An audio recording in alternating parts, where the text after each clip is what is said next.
Stella meowed outside a house on a very, very cold night about 10 years ago, and she's still here. I'm Liv, and this is Stella's story for Geo Beats. It's possible that she was dumped in the fields behind the house and had to fend for herself for a couple of months. There was lots of snow and ice everywhere. We heard the meows. We opened the door, and initially it was like, oh, there's a cat. What do we do? I picked her up and held her close, trying to warm her up. She started to try to suckle on my earlobe. She was so cold. She was in bad shape and very sick. She was about 9 months old at the time, weighed just over 2 pounds. I like to say that she hired me as her chief of staff. That dogs have owners, cats have staff. What do you want? She had trouble keeping food down. We took her to the vet, and he said there was nothing physically wrong. Her system was just malnourished. It took her about 3-4 months to recover. Come here, Stella. She's incredibly sweet, sleeps on my lap a lot. She will demand snuggles and cuddles and is absolutely persistent. One of my favorite quirks about her is all of her toe pads are pink except for one that is black. And we call that her magic toe bean. Eliza was a rescue cat from Nashville Cat Rescue. Her background story is quite sad. She was rescued from a hoarder situation. The people left the property, but left all of the cats on the property. Eliza was 4 years old when we brought her home, and Stella was 6 at the time. I didn't want Stella to feel that suddenly her castle had a new occupant. I used an introduction technique that is also championed by Jackson Galaxy, where you feed the cats on opposite sides of a door and you let them get used to each other. The next step I took was give them treats. So I would push a treat under the door. So they would each have to put their paw under the door and try to get to it. And then the final step was the towels that were in their cat beds. I would switch them out on alternate days, so they would start getting used to each other's smell. The end of week 3 was the first time that they were both on my bed and snuggled up together, and they snuggle every day still. They are so close, they completely became bonded. One of their favorite games is getting me to open the door and then not come inside. It's possible that they do it on purpose. Ma'am, Stella has a habit of closing doors. She will go into the bathroom or into my wardrobe or any other hallway closet, and she will push against the door until it shuts. Did it happen again? What will happen is Eliza will sit outside that closet and start meowing and alert me to the fact that Stella's inside. Stella. I have never been as bonded with another animal as I am with Stella. She's going to be 11 years old, so she is a little bit calmer now than she used to be. She is my comfort animal. But when I have to travel for work, being in the hotel room, I'll find myself looking around the room going, oh, where's Stella? I regularly will just hold her close and tell her I love her. Animals come into our lives and they also leave our lives, and I want to make sure before that happens, I have filled all of the memories that I can make with Stella and be intentionally grateful for having her in my life.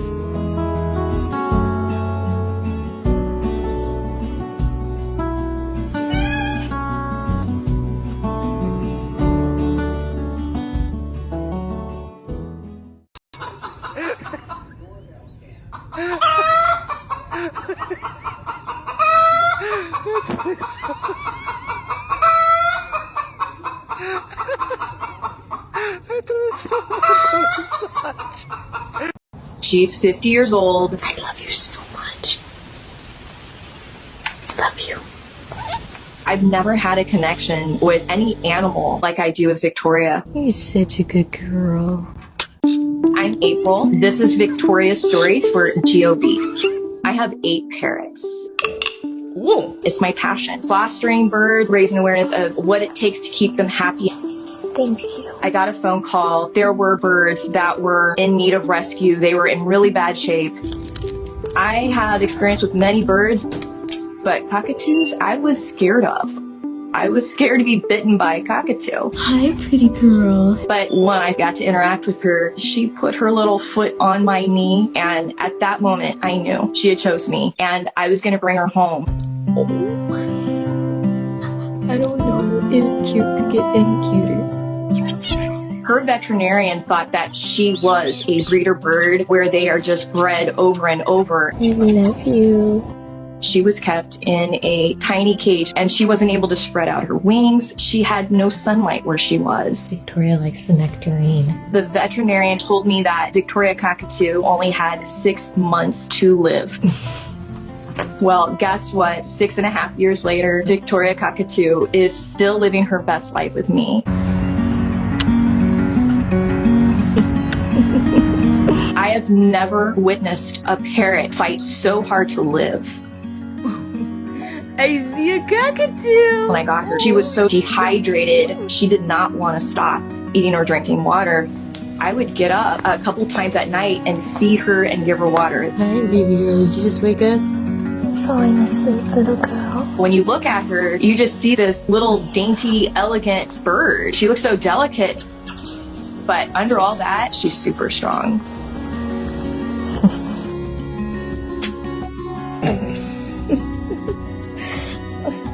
She's kind, but she's also sassy. The queen! Hello, princess!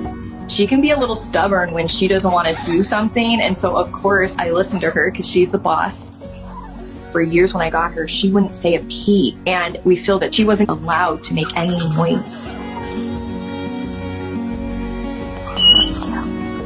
And finally, one day, Victoria found her voice and she started screaming, and it was amazing. And then she kept on screaming. You're such a pretty girl. I love you. Aww. When I'm handling her, she just melts into my arms and she'll just lean her head against me. She's gone. There she is. She smells so good. And when I'm like rubbing my face on her, my nose turns white from all her little powdery dust. Look at her tongue. She has the most beautiful long legs that are made for dancing. Are you excited? She dances when I walk into the room, especially when I come home from work. And then of course I start to dance and we have a little party in the bird room. I have never witnessed a bird like Victoria cockatoo, and that just makes my job even more important because when an animal trusts you like that, you just do not want to let them down. Victoria cockatoos, cat scan. So I'm always careful when I have to make medical decisions for her, and I always run them through her avian veterinarian. You're so pretty. Yeah. Since I got Victoria for 6.5 years, I didn't go anywhere. I pretty much didn't leave or even go out to dinner. And just recently, I've had to start traveling, and it's been an absolute blessing having my mother here because she loves my mother. You're so special. When you bring a parrot into your home, it's a lifetime commitment. You're such a good girl. You are a good boy. They can live to 80 to 90 years. There is something so unique, so powerful about Victoria and my relationship. Victoria. When I say her name, she just absolutely lights up. How are you? What you doing with that foot? You want Mama to pick you up? We just know what each other are thinking. I can just tell when something's wrong with her. Such a good girl. She can read me too. Sometimes I'll be bummed out. She can sense it, and I could just see her whole body change. So I gotta be very careful to hide my emotions around her. Do you know Mommy loves you? We are so connected. You're such a good girl. Victoria, I am going to protect you for the rest of your life. You are my soulmate, and I want to grow old with you. I don't deserve her. I just don't deserve her.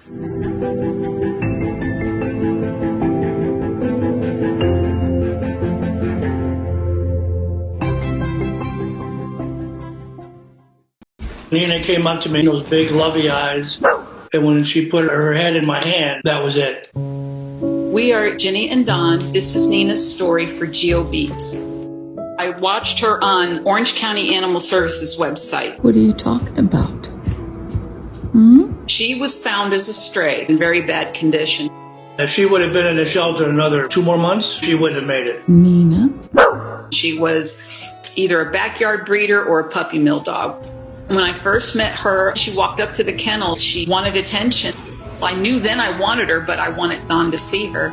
And so the next morning we were there when they first opened, and she went to him really easy, and then she laid her head in his hands.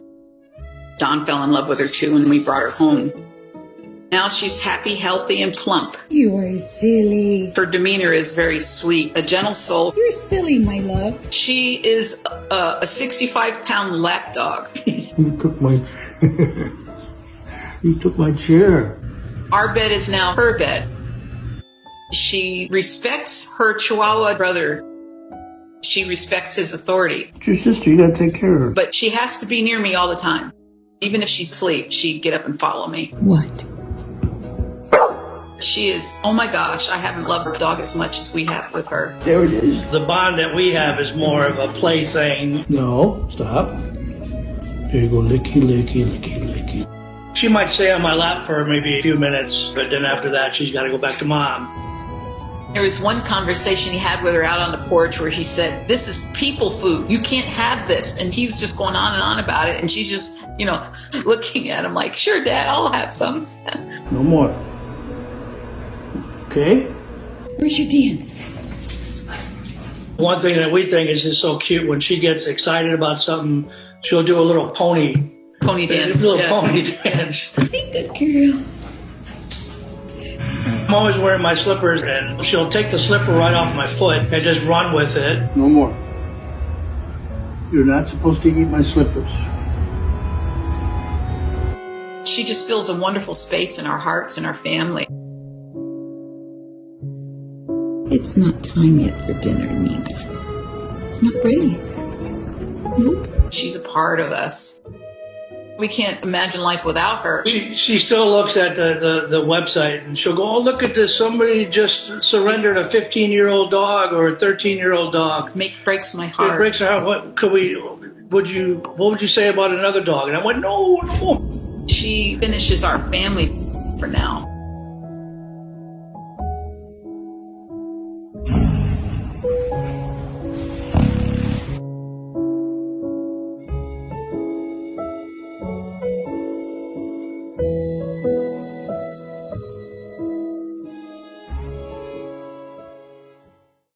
I've heard parents tell their children, don't go by that one. People ask me, are you sure he's a certified therapy dog? What? My name is Hannah, and this is Arlo's story for Geo Beats. You sleepy. I bought my first house, so I was ready to adopt my very first dog. I always wanted a bully breed. I was browsing my local rescues website, and I happened to find a litter of 8. Their mom, when she was pregnant, must have got dumped in front of the shelter. She went to a foster home, gave birth there. I told the foster home what I was looking for. What are you doing? She picked the puppy for me. Arlo's personality has been the same since I brought him home at 8 weeks. Literally a grandpa. That's like, I used to call him Gramps. Nobody believes me that he's only 1.5 years old because he's just very lazy, very nonchalant, gentle-natured.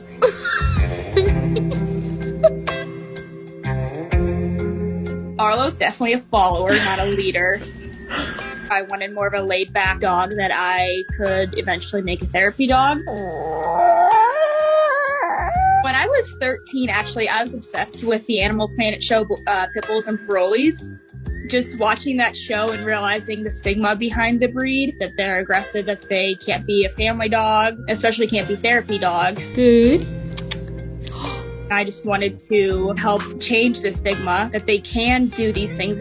They're very gentle and they're just very affectionate. Ready?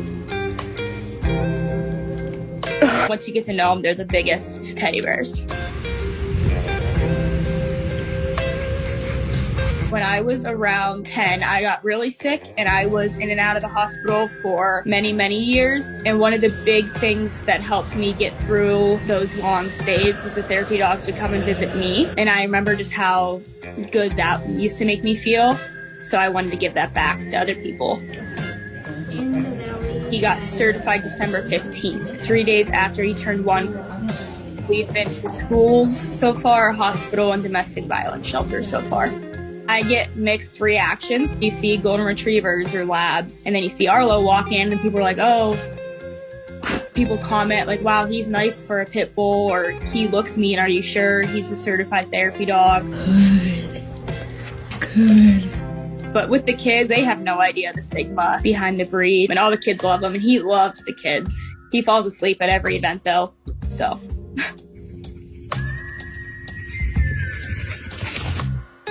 I depend on him a lot emotionally. He's my emotional support animal for sure. If I didn't have him, I'd be very lost, I think.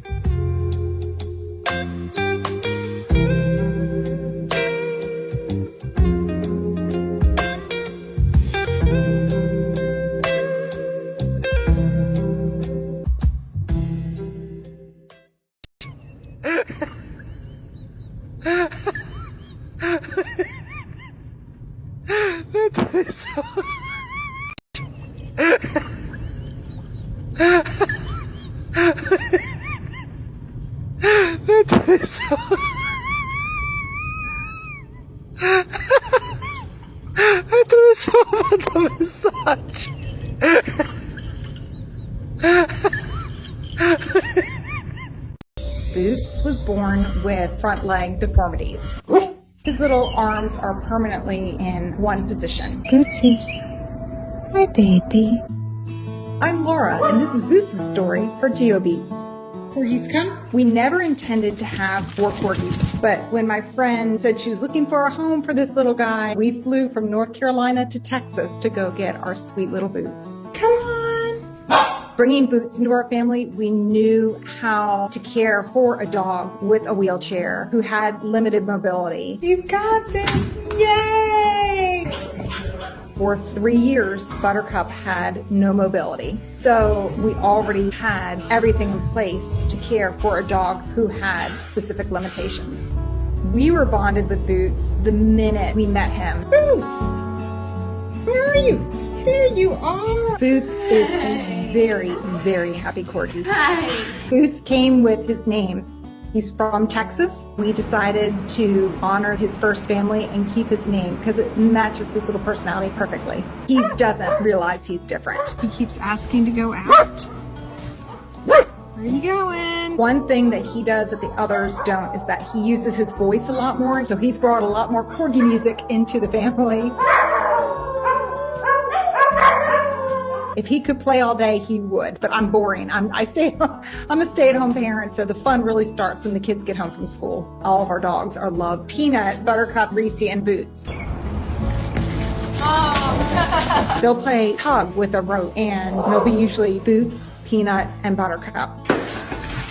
Peanut is stronger, but he always lets them win. He does not force his strength on them at all. It's like he innately knows. That's been amazing to see. The dogs have been a wonderful support. In June, I was diagnosed with breast cancer. Had surgery in July. As I've been going through this, I would look at Boots and be like, okay, I can do this. The dogs have tended to kind of want to be near me more. Wherever I am during the day, they want to be right there. And that meant a lot to me. I think they sensed that something was a little off. It's really important to me to show the world that disabled dogs can have a very full, wonderful life and not to give up on animals. Is anybody hungry? They are resilient. They are loving. They want to be a part of your family. There's your pillow. Yay! We knew when we went into bringing animals into our family that these were going to be family members and we were going to provide the care that they would need, whatever that would entail. Hey, everybody. And we're showing our children this is what you do. It is truly a family effort. I just happen to be a very, very blessed woman. You all done?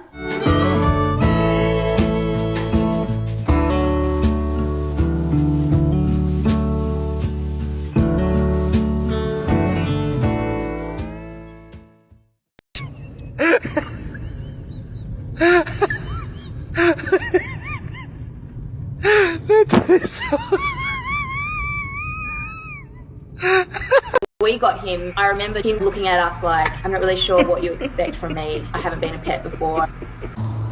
I'm Ali, and this is Claude's story for Geo Beats.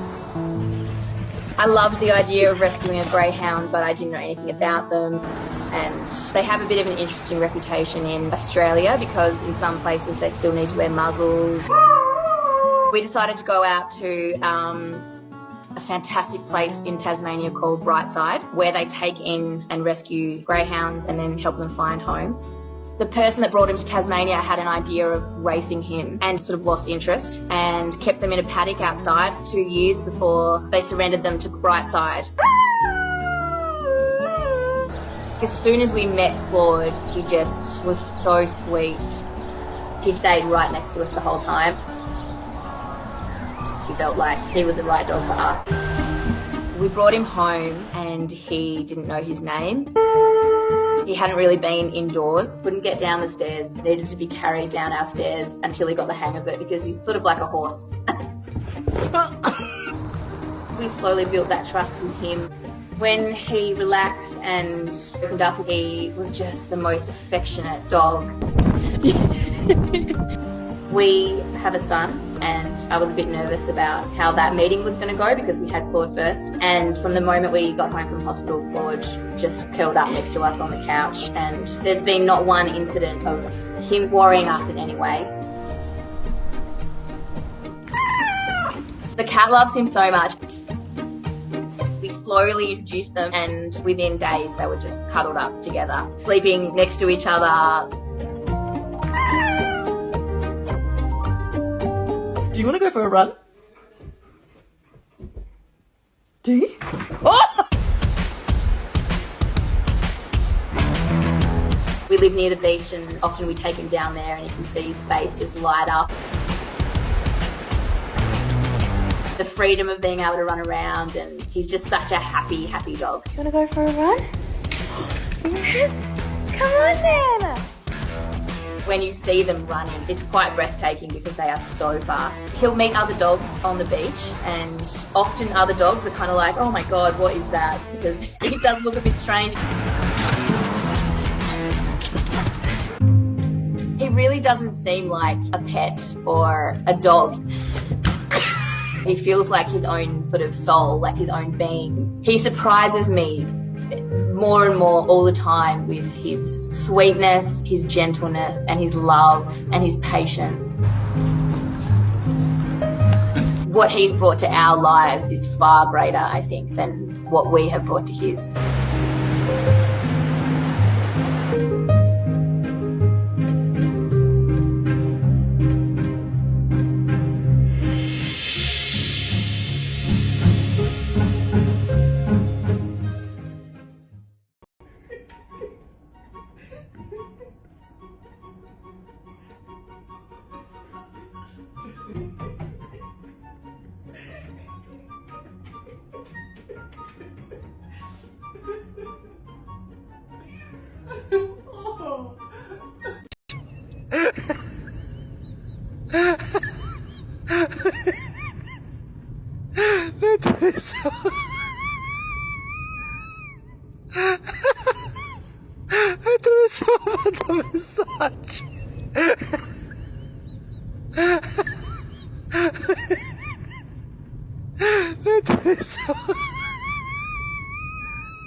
whole animal on me.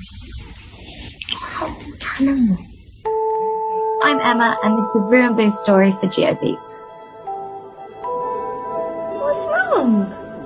Ray was living with another family who absolutely adored him. Look at your chin. But their youngest son had really bad allergies to him, so they posted an ad. And of course, as soon as we saw him, we fell in love with him. He wasn't very happy when we had him in the car to get him home. But as soon as we got him out, he was sniffing around. So handsome.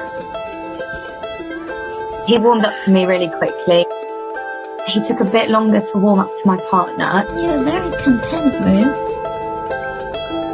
We decided just after Christmas last year that perhaps we should consider getting a little girlfriend for Rue. Hey. Hello. When we first brought her home, we loved him. Rue's kind of like, what have you done? He's a bit like an old man. He wants attention, but he wants to know you on his own terms. She was very, very hyper. Didn't care about his personal space. He just kind of wanted to lie there and be like, please leave me alone. Got my schedule, I want to stick to it. Now, they're just inseparable. I've never seen anything like it. They're both fixed and vaccinated, and we didn't want any surprise babies. My bond is definitely closer with Rue. Boo has definitely picked my partner over me.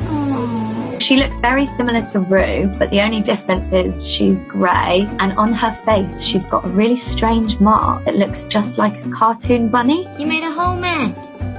A whole mess. I love their hair. You could brush them and you could like do everything and it just goes static. What?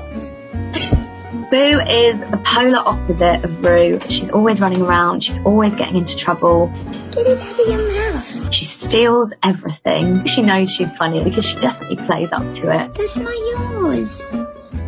Rue has a little quirk as well. Did you just find a sock? He's obsessed with socks. Just socks. Dirty, clean, it doesn't matter. Where's the sock? He'll sit on them and claim them. You'll sat on it. If you ever see him lying down, you'll find a whole pile of socks underneath. They both follow us everywhere. You can't even go to the bathroom without them following you. What are you doing? Boo started doing it. And if you leave the door open, she'll come in and she'll sit and just watch you, which is really weird. You've made a mess. That wasn't the deal. I think a lot more education is needed for people about bunnies because we walked into it blind. They're definitely not starter pet. I don't think they're good for children. They are hard work. To put it into perspective, we've not been on holiday since we've got the rabbits. They're expensive. We've been to the vets quite a few times in the last year. We have all our money we spend on our rabbits, on their treats, on their toys, so they're entertained. They need so much enrichment constantly. We love doing it, but if you're looking for a pet that's cheap, do not get a bunny and go look at the rescues because there's so many beautiful bunnies. And the pair, and they're just a joy. I couldn't go back to not having them. You little prince. You're so warm.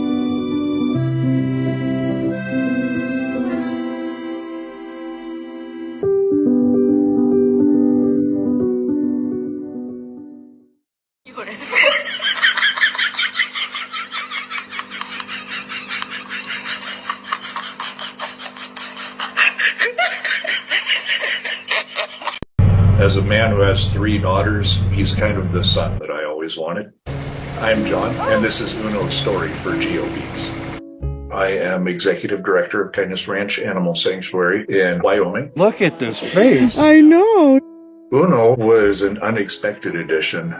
He was bred for use in laboratory research. On the road to Virginia to go get our first group of dogs. Last year in July, Kindness Ranch was involved in one of the largest dog rescues in the history of the U.S. 4,000 dogs. We were lucky enough to get the first group of dogs. Hello, good boy. I set him aside because he was just so loud. He really wanted out of there. And he was one of 32 that we came back with after the first trip.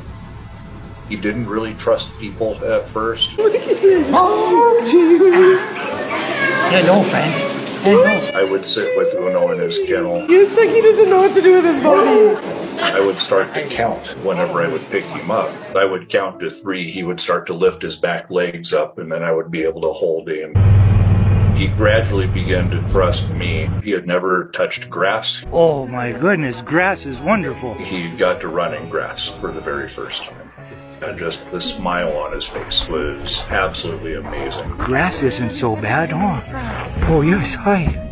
Oh, hi. He came running up to me and let me pick him up, and he was still smiling when I picked him up, and that just made my heart melt. Well, you have a home. You have a home. Oh, so it's already decided? Well, pretty much, yeah. Yeah! I couldn't let him go. There still triggers certain loud noises to him and his little girlfriend, sister, whatever you want to call her. She came from an entirely different facility. He helped show her how to be safe and comfortable in a house. Weekly, we see improvements in so many things. He is so playful. He chases a remote control car all over. Good boy. He doesn't know his own size. He thinks he's 6 foot tall, 300 pounds. He's very outgoing. He loves meeting new people, and he loves having a job. Oh my goodness! Whenever I'm moving about through the house or throughout the workday, he's just right at my side the entire time.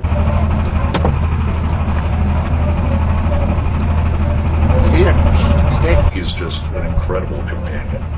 We don't feel as compelled to remind him that he's safe now. When I see him on the couch and he's laying on his back and squirming around and trying to get comfortable, or he jumps into bed with my wife and I, he reminds me of how safe and comfortable he feels.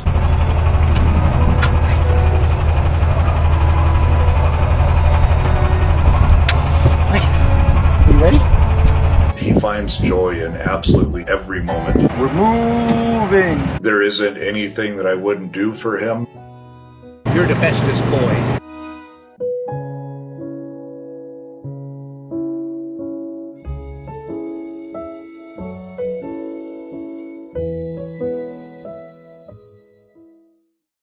Sinatra was found tied to a cart return. And they abandoned him. I'm Frank, and this is Sinatra's story for GeoBeats.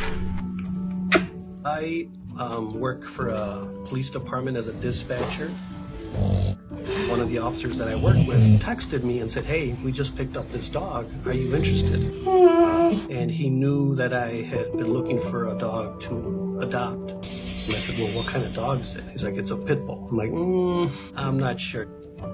But I told him I'll take a chance. His previous owner had gone to the local pet store and wanted to drop him off. The pet store's like, "We're not a pound."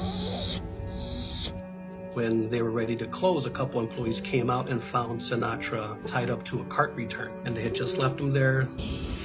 I went to the veterinary hospital where we take our strays at the time. I waited a couple minutes, and all of a sudden I hear a bang, and he's dragging this little vet tech behind him. And as he's getting closer, I'm thinking to myself, oh, I don't know if this is a good idea. But as soon as he got to my feet, he laid on his back and gave me his belly, and that was it. He was my first dog, and he's only ever been my first and only dog. If you want me to get up, say yeah. He was the typical build of a pit bull. High five. Oh, go boy. You like broccoli, right, buddy? He always walked around with one ear up and one ear down.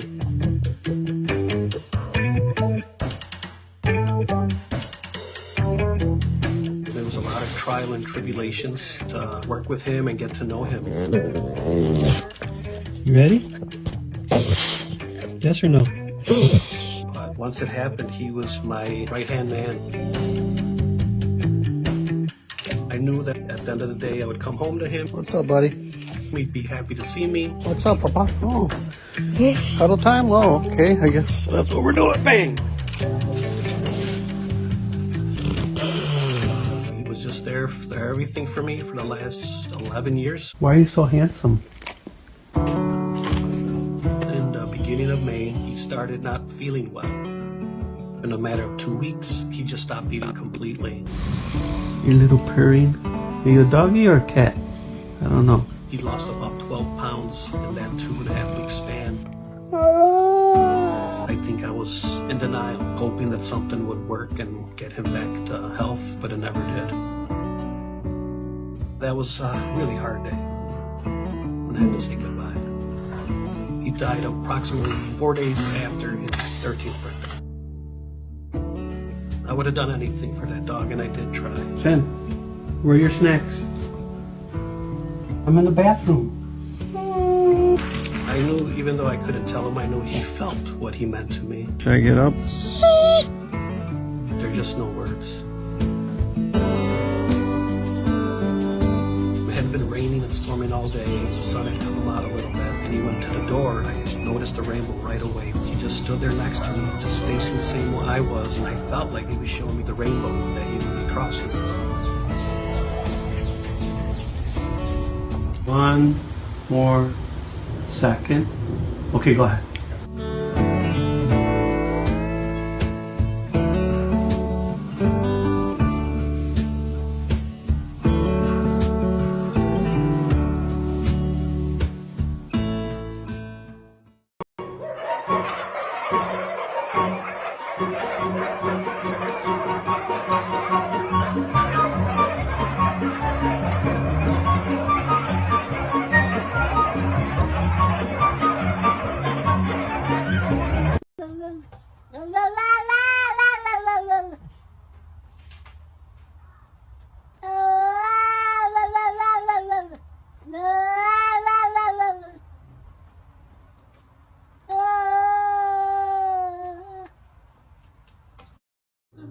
These are super cute lovebirds. Godzilla on the left, Medusa on the right. And look, their hands are even touching. Isn't it so cute?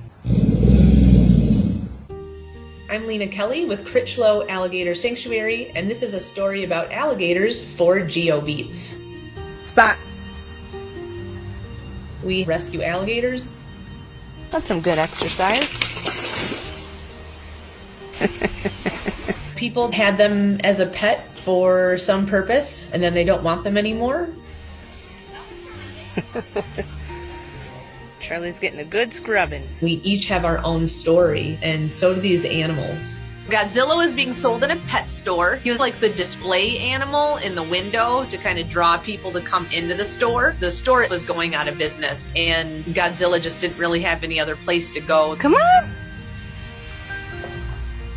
Good girl. Medusa was somebody's pet alligator. They just weren't able to care for her any longer. When we got her, she was one of our most aggressive alligators. Now she's one of our most gentle alligators. Happy couple right there. They're just a pair that always are together. They've been together in a habitat for 3 years. They are not a mom and dad. They do mate often, or at least do mating behavior, but they have never successfully mated. If we were to introduce a female, Godzilla would enjoy the female, but we would see some aggression by Medusa. The sanctuary was started by my dad and mom, but mostly my dad's passion. He's trying to come over and say hi. My dad would just take all sorts of random, unwanted pets that people had. Hey, we don't want our snake anymore. Do you want it? Oh, sure, I'll take it. And then eventually we got into the alligators. Someone was going on vacation, so they told us. And then they didn't come back to get their alligator. And they stopped returning our phone calls. And after about 15 years, we had about 30 alligators in our home backyard. Tyrion. Tyrion's actually our oldest alligator here. He lived for about 25 years in the basement of his original owner's home. We had no idea that this was a demand that needed filling in our community. Look at Lola, our ugliest alligator. Now we have almost 200 alligators that we've rescued from about 21 different states across the U.S. Come here! We are a forever home for all the animals that we have. Hi, Mitch. Hi, Poseidon. He's one of my buds.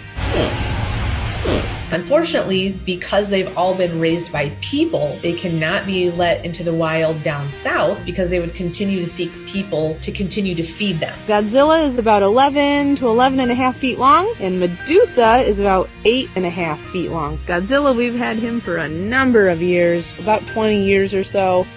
Waldo. Good boy. We do train many of our alligators. Tom. Good boy. They have to learn their names. That's great. And and they have to learn a few basic commands like come, lay down, open their mouth, close their mouth, walking into a crate. Some we train for medical purposes, so one alligator is trained to receive eye drops. Come on. Oh, isn't it so warm? We got Cookie. He was in somebody's home and he had his mouth taped for who knows how long within their home. I don't really know how he was being fed. It took a long time for him to realize, hey, I can open my mouth. Alligators get such a bad rap. Many people think that alligators are just mean, scary animals. It's on the land. Is he going to go get it? He's curious. They leave you alone. It's the people that are getting into their habitats and destructing their habitats, so they have nothing else to do besides defend themselves. This here is what we call our middle school. These are anywhere from 4.5 feet to almost 7 feet. We'll move over just a little bit to our other habitat right across our little bridgeway. And so this is what we call our elementary school.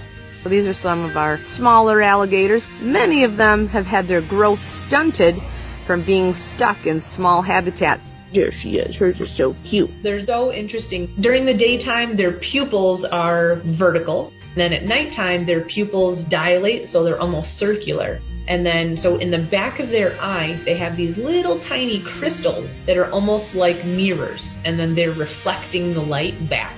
Alligators can swim up to 20 miles per hour. Now, alligators can run about 11 miles per hour, faster than humans. So never think that you can outswim or outrun an alligator. Good girl, Grace. Just a gentle girl. Alligators lose their teeth every year to year and a half, so they can go through about 2,000 to 3,000 teeth in their whole life. We find teeth all over our ponds and our habitats just naturally as they lose their teeth. They're really intelligent. Their relationships are different depending on the people that they're working with. They've learned all of our voices really well. When there's strangers there, they don't really pay too much attention. Gators! But when they hear those of us that have been with the alligators for a long time, then they definitely perk up a little bit more. Then they're listening to you even though they're not necessarily listening to you. Happy birthday, dear Tubbs! Some of them have been around so many people and they love people, and as soon as people come in, they're just like so excited. Some of them have just come from really interesting situations, so they're a bit more standoffish. They don't like to be talked to or spoken to. We've been rescuing gators since the early 90s. Never ever had they reproduced until 2018. It's too cold in Michigan for them to successfully reproduce. In 2018, it must have been really hot. We had 3 females lay about 140 eggs. And out of all of those eggs, a friend of ours incubated maybe 15 or so, and she successfully hatched 2. We have the oldest one. This is Tubbs. This is the baby of Tom and Stubby. It's snowing up here. We have these cargo shipping containers that house all of the animals for the winter time. We insulate them and we build habitats inside, and then we have to physically move all of the alligators indoors. There's Godzilla. There's ponds so they can swim, they can climb out and bask on the basking tables, but it's just a pretty quiet existence for the 5 months or 6 months that they're indoors. Medusa! Medusa! And you can hear their stories like Cookie or many of the other animals. These animals need to be taken care of just as much as the dogs and the cats and the horses and all the other animals that we love. See you later, alligator.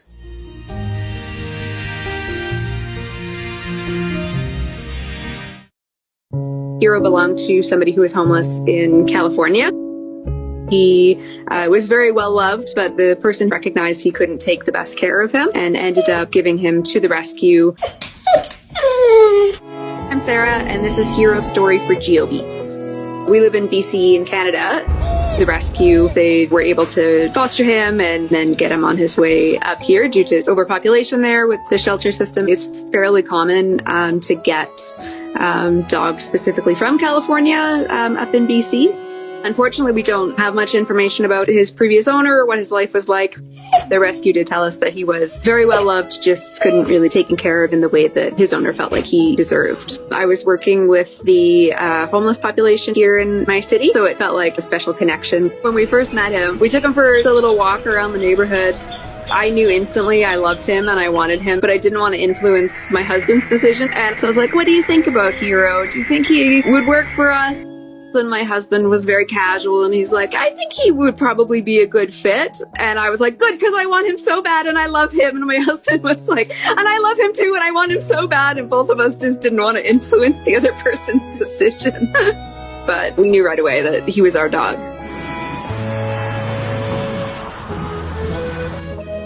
He's really weird. He's like a velvety bag of rocks.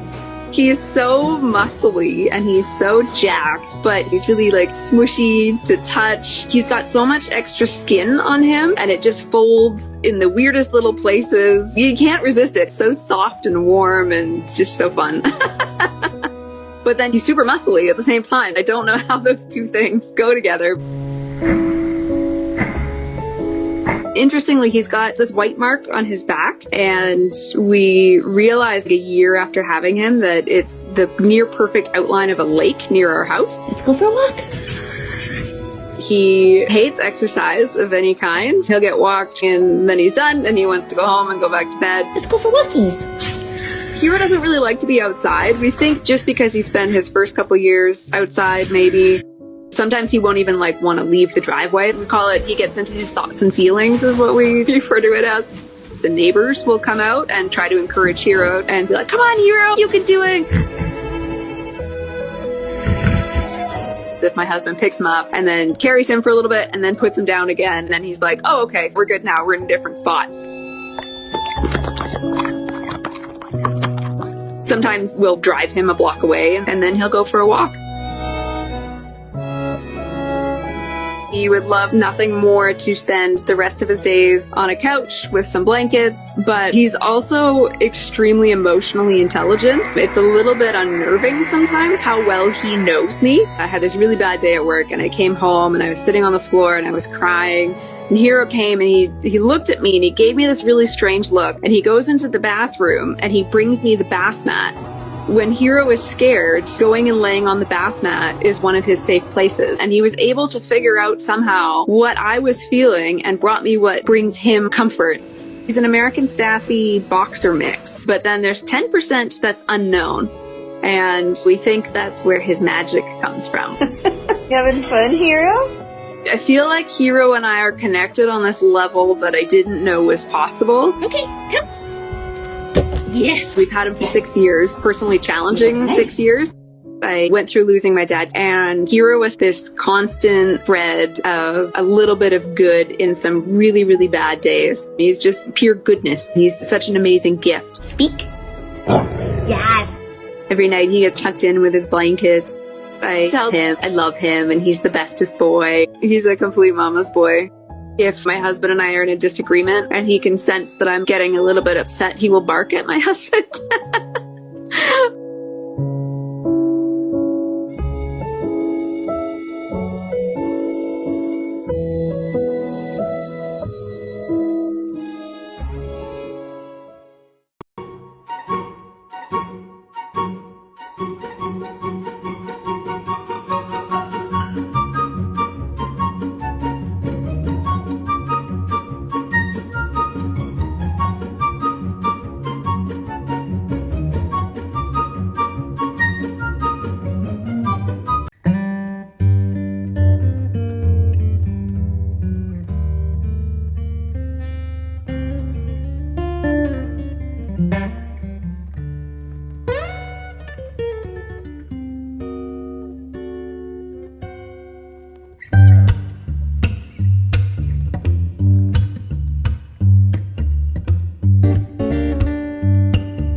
is of doing his inhaler twice a day. Then you just watch the valve. He's so opinionated with everything that he does, but he just takes it like a pro. He should do about 5 to 7 breaths. Maybe he does know that that helps him breathe. He's not terribly affectionate. 2 or 3 times a day, he'll need to be held, and it's always on his terms. He'll just come up, roll on our lap for 5-10 minutes just till he's had enough. I am like their full-time staff, but I love it. Treats, their food, their turn-down service. We have heated blankets everywhere. They've got a good life. They bring so much joy to our house.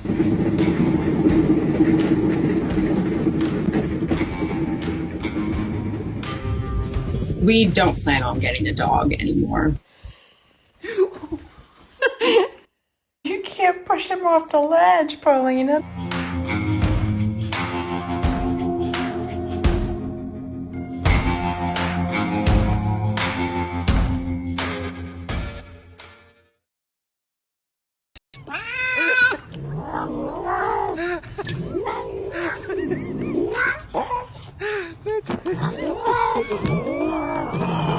I've always been a city kid. Yeah.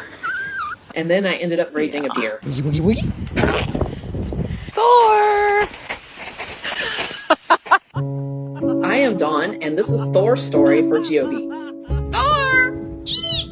My husband was out in the yard and heard a baby deer bleating like a sheep. My husband walked towards the sound, and Thor ended up standing on my husband's feet. We knew right away to call the vet, and after they examined Thor, they determined that Thor had been abandoned. His mother most likely died. Thor! They spend the first couple of weeks just lying quietly until their mothers come and feed them. And the fact that Thor was up and around was really a bad sign. The vet didn't have any space for Thor, so he was sent back home with us. And that's the moment when we became instant deer parents. Throughout this entire journey with him, I've been very clear that he was never going to be a pet, and I was going to raise him as a wild animal. We ended up creating a pretty big enclosure for him. About 15 feet by about 30 or 40 feet. The first month and a half, I slept outside in a tent near him, so he was safe at night. I fed him every 3 hours from May through September. He's bonding. This is what mamas and babies do at night. I did a lot of research, and it turns out deer can't drink cow milk. They have to have goat milk. Ow! He's got teeth.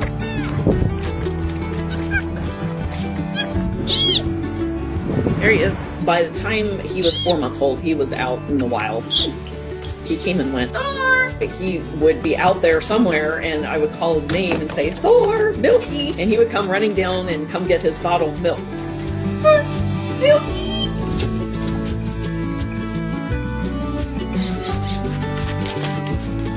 And if I didn't get outside fast enough, we have a doormat on our kitchen deck here that he would jump up on the deck and lie down on the mat and be waiting for his milk. Hi, Thor. Want some acorns, Thor? Hi, Thor. He's 2.5 years old now. What you doing? Thor's right there. Deer can actually smell their relatives. And so all the females around here are his aunts, cousins, and sisters.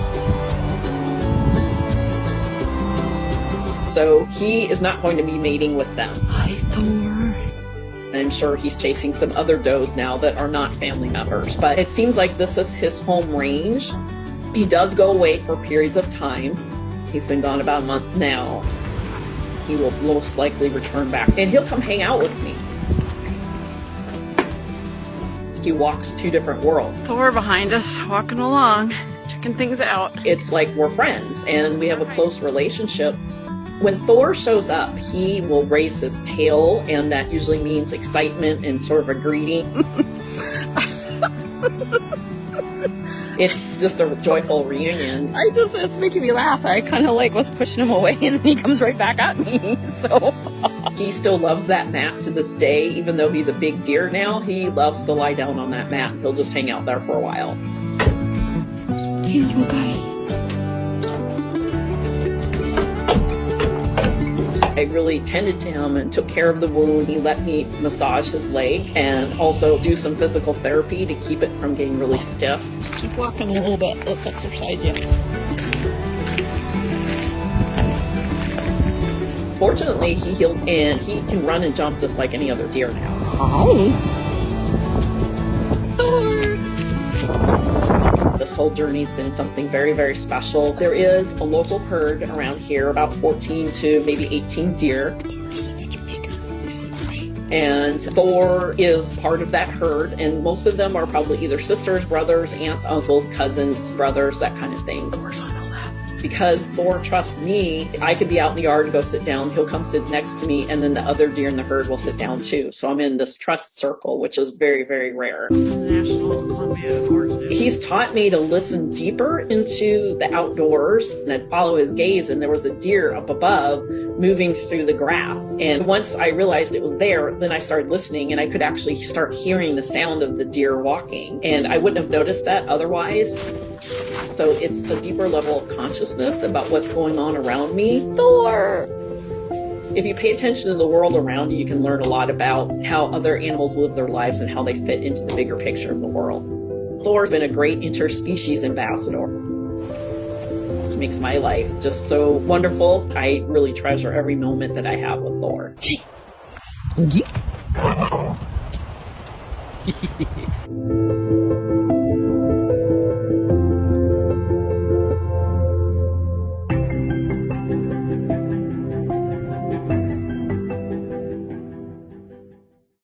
He had been living alone at least a few months. He would kind of just stand at the gate, hoping that somebody would come and give him companionship. I'm Brittany from Foreverland Farm, and this is Gazpacho's story for GeoBeats.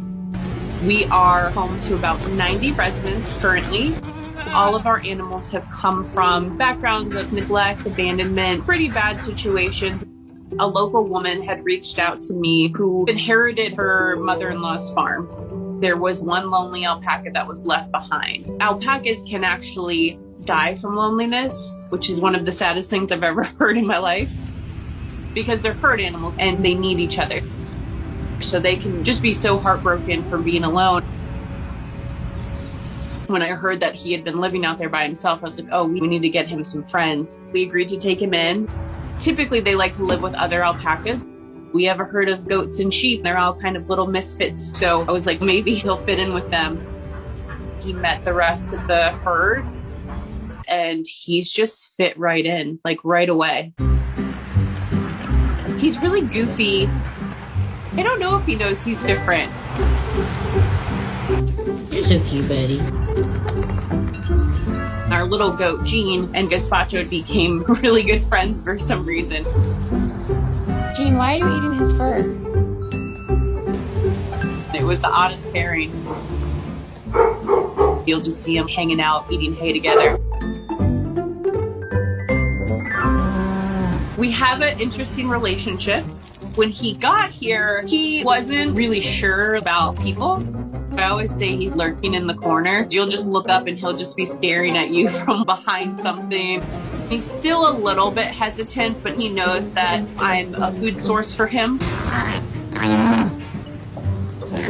Hold on. At feeding time, he gets very disgruntled. Hold on. We have had some incidences where he has spit at me because I'm not moving fast enough with his food. I'm trying to put it down. But then as soon as you feed him, he's perfectly content. Now he's content. We call him the drunk dinosaur. When he came to us, he had a parasite that affects their spinal column.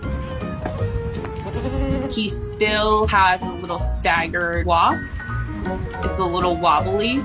He's not at the point where he's coming up and asking you to pet him, and he might not ever get there. We have some animals, they're never gonna want that human interaction, but he's very comfortable standing next to you or being by your side. When he first saw pigs come out, he didn't understand what they were. He would get very nervous about the pigs. When you look out there, when he's with the other animals, he doesn't look like anybody else here. Such a different character. He always looks like he's thinking about something. You see him, you're just like, what are you thinking about, buddy? Gazpacho, I'm trying to put your food down. When he gets upset, it's almost funnier. It's just the goofiest thing ever. I tell him every day I love him. I want all of our animals to know this is their forever home. They're never going to have to worry about anything ever again.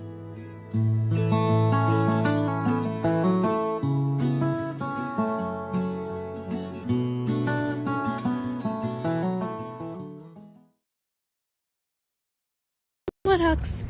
He spent 10 years completely alone at this zoo, just absolutely miserable and laying by himself. Huxley really didn't have anyone or anything. You could see on his face that he had completely given up on life. My name is Ryan, and this is Huxley's story for GeoBeats. We are Uncle Neil's home, our sanctuary for rescued farmed animals. Huxley was rescued from a petting zoo. He was known to zoo goers as the depressed ram. He was confined in a pen with no shelter, no matter what the weather was. He was not being fed a proper diet. People were really just throwing things over the fence to him, so he was very overweight, which was really, really hard on his body. Additionally, he didn't have a single friend. He spent every single day, 24/7, day and night, in the corner by himself. It's freezing outside. He has no shelter. No one's here. He's all alone. I'm so sorry, buddy.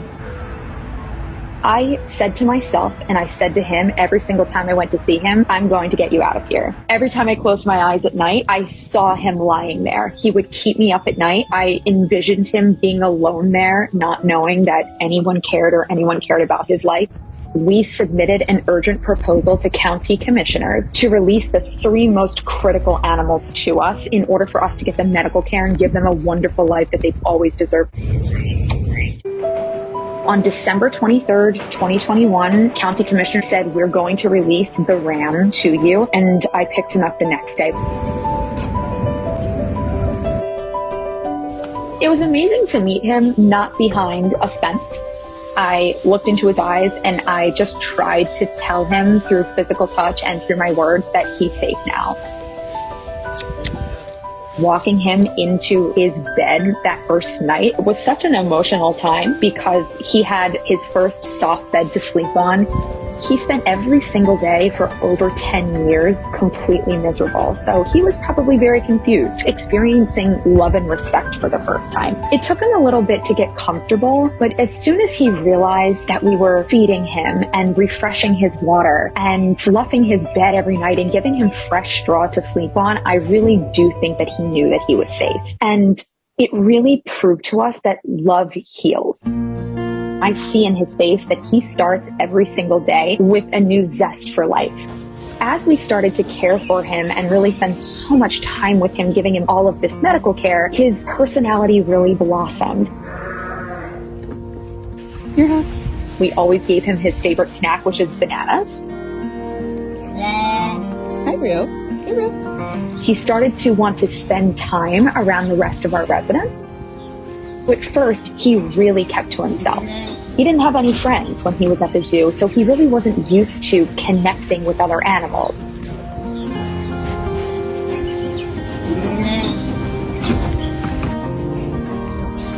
Huxley needs a lot of medical care. He was neglected for so many years that he developed osteoarthritis. And so he goes to the hospital every 6 months for steroid injections. We do laser therapy sessions at home. He's on a very strict medication and supplement regimen to keep him as comfortable as possible. We built him a ramp in order for him to easier get into his stall. He has this cherry tree that blossoms really beautifully in the spring, and he absolutely loves sitting underneath it. The 2 of us would sit underneath that tree for hours at a time, and I would just scratch his neck, which is his favorite spot, and I would just do these little things for him that I knew made his life better, and that I could show him how loved he was. He just lives every single day very, very happy. He's a different person than when we first met him, which has been incredible to watch. Huxley stole a piece of my heart that he will forever hold with him. I can't stop smooching his face. Our goal here every single day is to flood his life with so much love that his past life is just a vague, distant memory. He is living the life that he always deserved. I hope Huxley understands how important he is to me. He taught me never to give up, to be strong and fight what you believe in. I love all of our residents here, but there is just the one that really connects to your soul, and Huxley is that person for me.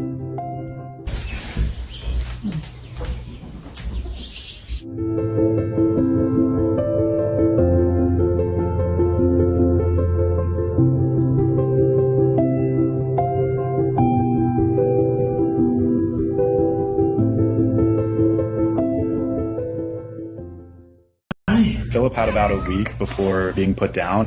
I took him home. I am Josiah, and this is Philip's story for GeoBeats. I adopted him at a local shelter.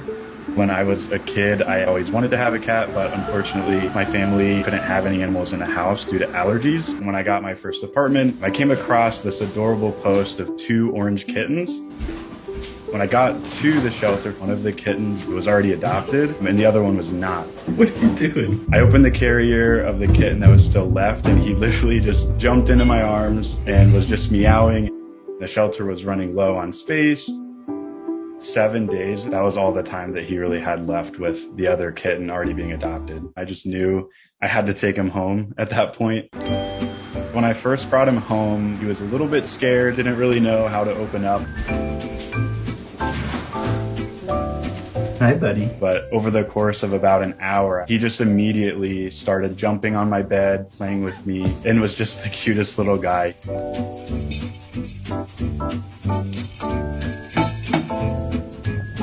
I never really knew what to expect since I had never had a cat. What are you doing? I didn't know that he would just be so energetic at night. I didn't know that that was a thing, but he would definitely just climb on my face, climb on me while I'm sleeping. For the most part, he is more like a dog. He will just come always be by my side, will just lay at my feet or lay on my lap as I'm watching movies. One more minute. I'd say 90% of the time he's more like a dog, but then 10% of the time he does kind of need his space. He's very well behaved and will even just beg me to go for car rides or will beg me to take him for a walk. He's definitely very chatty. When I'm leaving, he has the timing down, so he'll go to the front door and just whine. He also knows like a couple of key words. Hey bud, you hungry? I'll just say the word hungry, and he just sprints to his feeder to eat. Hey, hungry? Go for a ride.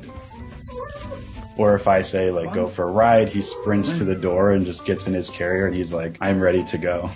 My parents were really excited. They knew all my life that I just wanted a cat. When they've come and visited, I make sure that Philip stays away, which is unfortunate, but just keeping the house really clean and making sure there's not fur helps with that. I just feel really grateful that I came across Philip at the right time. There's so many animals that are in shelters. About 45% of cats who enter shelters in the US each year end up being euthanized. I'm just really happy that we came across each other.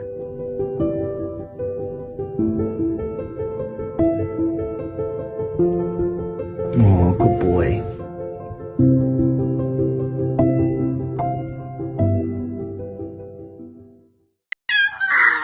He's kind of like a cat. I am Jahan, and this is Kevin's story for GeoBeats. He's like a unicorn of a chihuahua. Picture a football, and picture that football being fuzzy and furry with little drumstick legs, and that's Kevin. It was actually my husband's idea to name him Kevin. It fit, we thought. He's got a sister/partner dog. She's only 1 year older than him, and she's like a big, gentle giant. She lets him do really anything. Get her. They've got a funny relationship. While he's 100% Chihuahua, he does look kind of like a chunky pug somewhere in his ancestors. Kevin, look at me. Kevin, turn around. He's very lazy. Kevin, bring me the ball. He lets me hold him like a baby all day. He's always on your lap. We encourage him to play a lot and do fetching, but you don't get much out of him before he lays back down. Kevin, get the monkey. He has a lot of energy, it doesn't ever last, so it's short bursts. He does have an attitude whenever he wants something. What do you have? Show me. So whether that be he wants someone to play with him, he wants more food, he wants someone to pick him up. He doesn't like wooden floors, and at first we thought it was because maybe his nails were too long or something. But even when we bring him back home from the groomer and set him right down on the wood floor, he scurries away and avoids all the wood floor in the house. Being able to work from home and being next to him all day is a huge perk for me, but also I'd like to think he enjoys it too. To be able to bond and never really truly be alone or really need anything. It makes me smile all day, every day. He is overweight. He should be between 6 and 7 pounds, and he is 8 pounds right now. Kevin. We've been working with his vet and different diets, but nothing has made him lose a significant amount. His activity levels seems to be a majority of the problem, but we are on the 3rd diet food since last January to see if this would be any better. He's absolutely my baby. He's got a good relationship with the rest of the family, my husband and the kids, but everyone knows he's absolutely mine.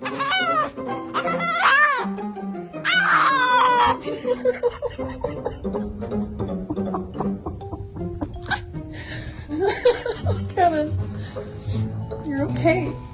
It's just a doorbell. I don't know what we'll do when and if he ever leaves me.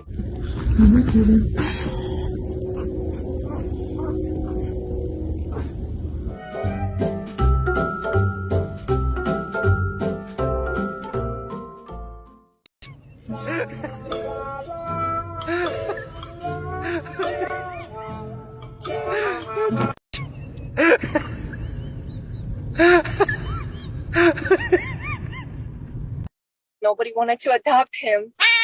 I took him home. Hello. I am Nadia, and this is Vandal's story for GeoBeats. Hey, baby.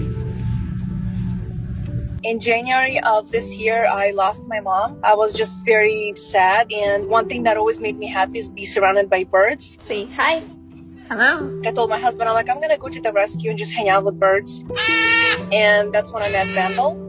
He was hanging upside down, screaming. The rescue owner was like, you don't want that one. That one's just crazy. As soon as I came up to his cage, he looked at me and he said, hello.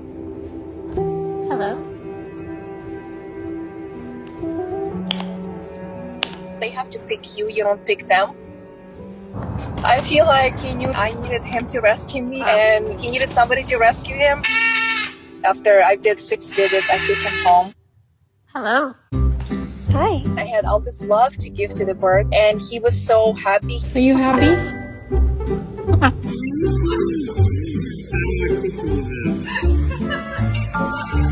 I have 3 kids and they are very demanding. And having Vandal, it's like a 4th child.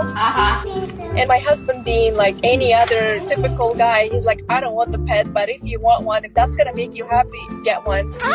And when Vandal said the first word, Papa, he like melted. It was like his child saying Papa for the first time. And the pets that they said that they never wanted.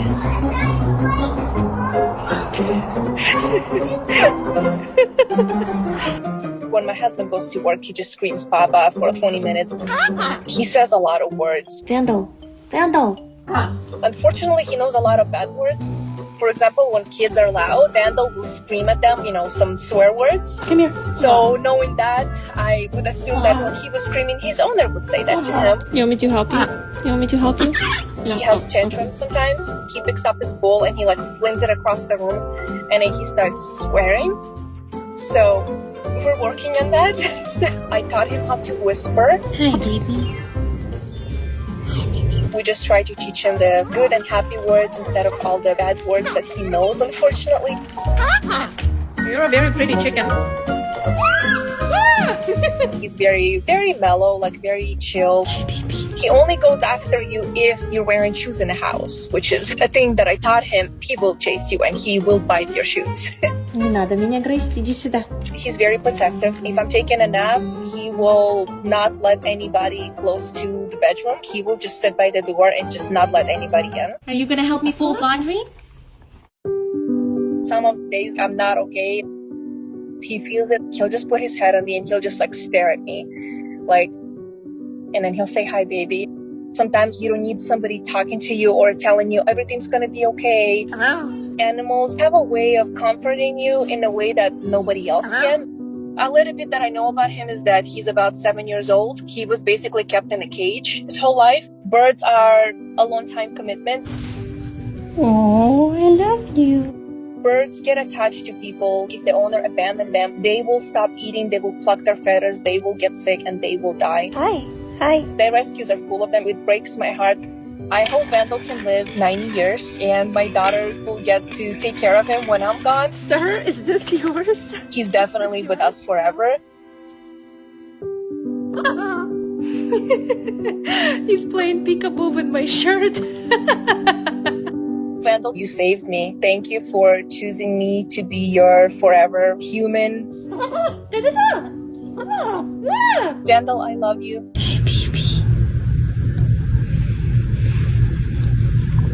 They're best friends.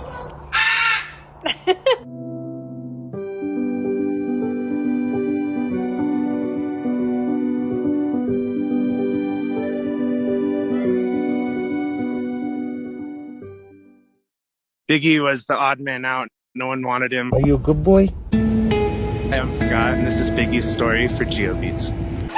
Come on! Biggie came unexpectedly. I lost my last shepherd, and I was kind of depressed. I just decided to go on a drive. That's how I clear my thoughts. I was driving through a little farm town in Idaho called Payette, just country roads. And I saw a sign that said German Shepherd puppies. I needed some puppy love. Are you a pretty good boy? Are you a good boy though? I had no intentions of getting one. Biggie was the odd man out. I fell in love pretty much instantly.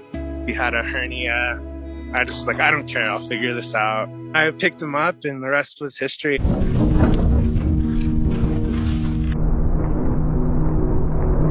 I've never had a bond with a dog like this before. I want to give him the best life that I can. Let's go. Let's go. He's an intense goofball. That's kind of how I'd put it. The mountains is where he's happiest. I took him snowboarding last spring.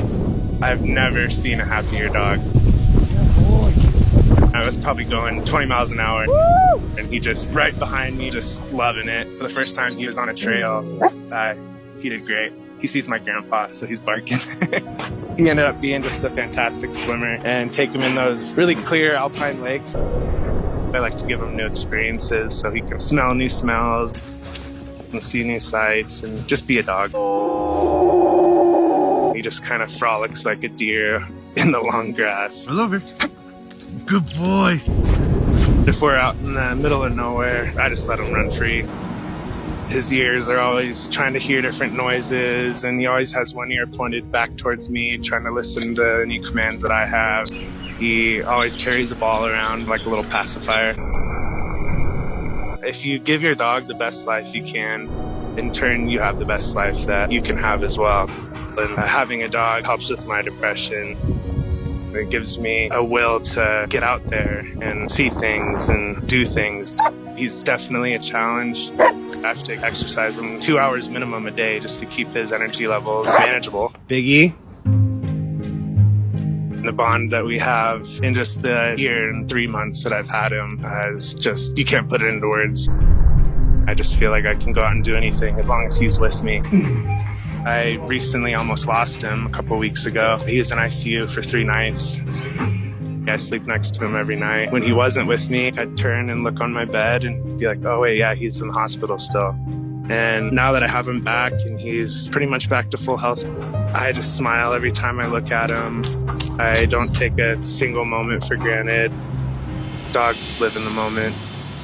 They don't think about the future. They don't worry about the past. I want to make sure his present is the best that I can give.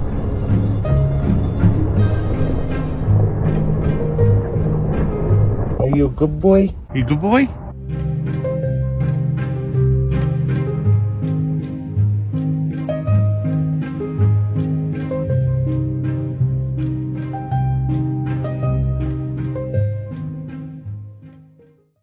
He was at the shelter for almost 6 months, and hardly anyone ever looked at him because he was kind of mopey and sad. No one really wanted to give him a chance. We're getting gas. It's really exciting, isn't it? I'm Rachel, and this is Brickle's story for GeoBeats. We adopted Brickle from the Humane Society of Tampa Bay. He came from a shelter in Alabama that ran out of room. He wasn't a dog that a lot of people would have been drawn to just because he wasn't overly happy or excited. And of course, my husband said he was going to take him home. He is unlike any other person, dog, individual that I have ever met. Hey, Brett. He can know my moods instantly. I suffer a lot from depression, and he has saved my life many times because he keeps me going. You're so beautiful. When he does show his emotions, which is rare, it's like a gift.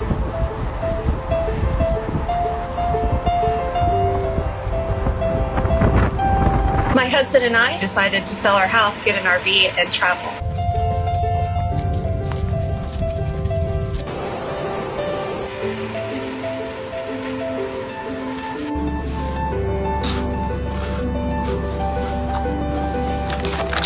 Our original goal was just to do it a year and to visit the animal shelters to show what the good people across the country are doing for animals and how other people could get involved. But our dogs love to travel so much that we just kept going, and we're still going. I can't even count how many times we've been across the country. When people say that they don't think dogs appreciate something like that, they have not seen Brickle look at scenery like he does. He will sit by an ocean on the shore and he will stare at the waves for hours. And I wonder, what is he thinking about?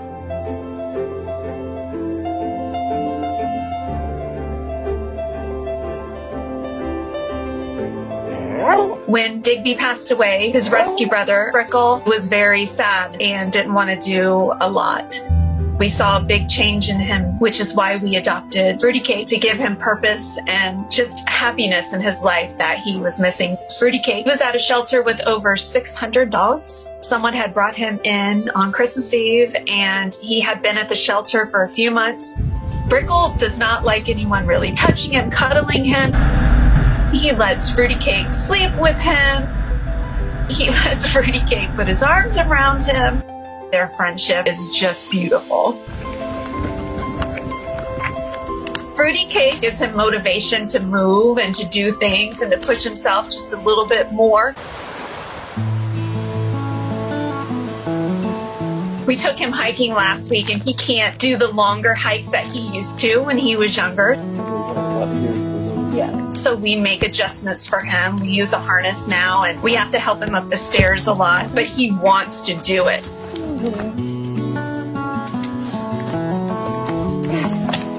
And after, he always celebrates. He smiles, he gets the zoomies, he runs. So he really still enjoys it, and that's the way he shows his emotions. He loves accomplishing things. I wouldn't change a thing for travel, even for a senior dog. I feel like it has kept him young, and it keeps him mentally engaged, physically active.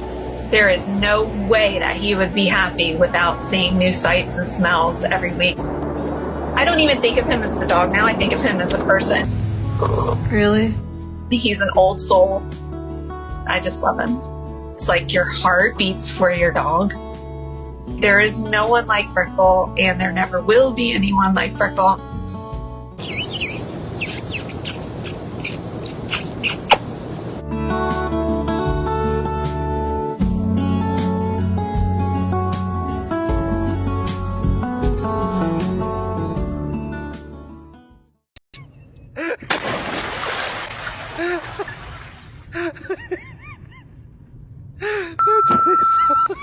Once her first humans realized that she was blind and deaf, they carried this cute little puppy into the vet and said, put her down. I am Kristen, and this is Aster Rose's story for GeoBeats. The vet said no. Thankfully, this vet understood that blind and deaf dogs can have a very high quality of life. It found a person. I'm right here. The vet reached out to rescues and finally found a rescue that would take Aster and her sister in. I saw Aster's photo. I applied for her, and thankfully I was chosen to be her human. Okay. Give me the paw. Give me the paw. I've had Little Buddy for over 3 years now. He was listed as blind and deaf. Ready? Okay, well, that didn't work. We don't really know much about his first 10 months of life. His owner took him to a rescue and said, my girlfriend doesn't like my dog, says I can't keep this dog anymore.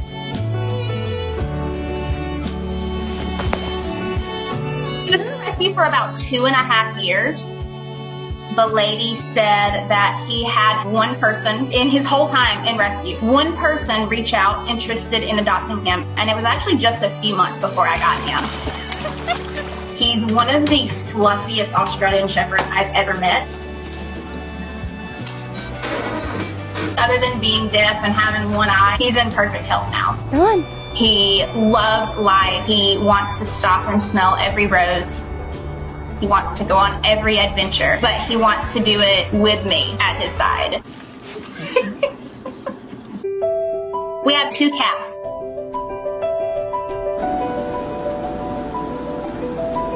Teddy and Goose are actually foster fills. I got them when they were 4 weeks old. They had been abandoned.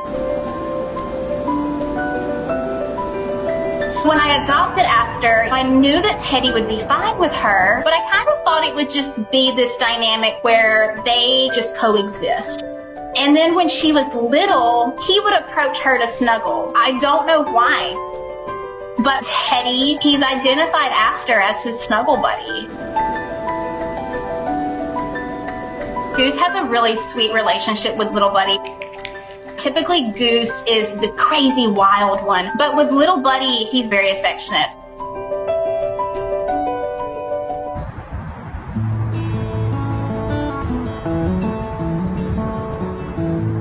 Their bond is truly the typical older sibling, younger sibling dynamic. She loves him. She thinks he is the most perfect dog in the whole entire world.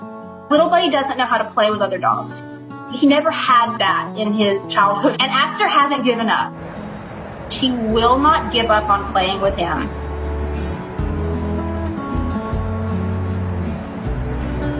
Aster is completely blind and completely deaf. So with Aster, I communicate with touch signals. A hand on her chest means stop. My favorite, her sign for good is a nose boot. Good job. It's just an excuse for me to boot her cute little nose all the time. We love her just the way she is. And she is so perfect in every single way. She has been the best, most amazing, most wonderful addition to this family.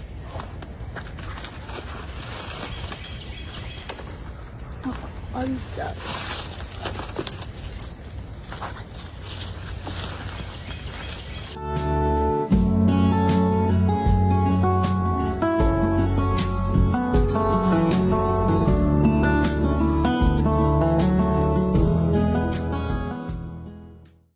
On our way to a party, we're gonna fuck shit up.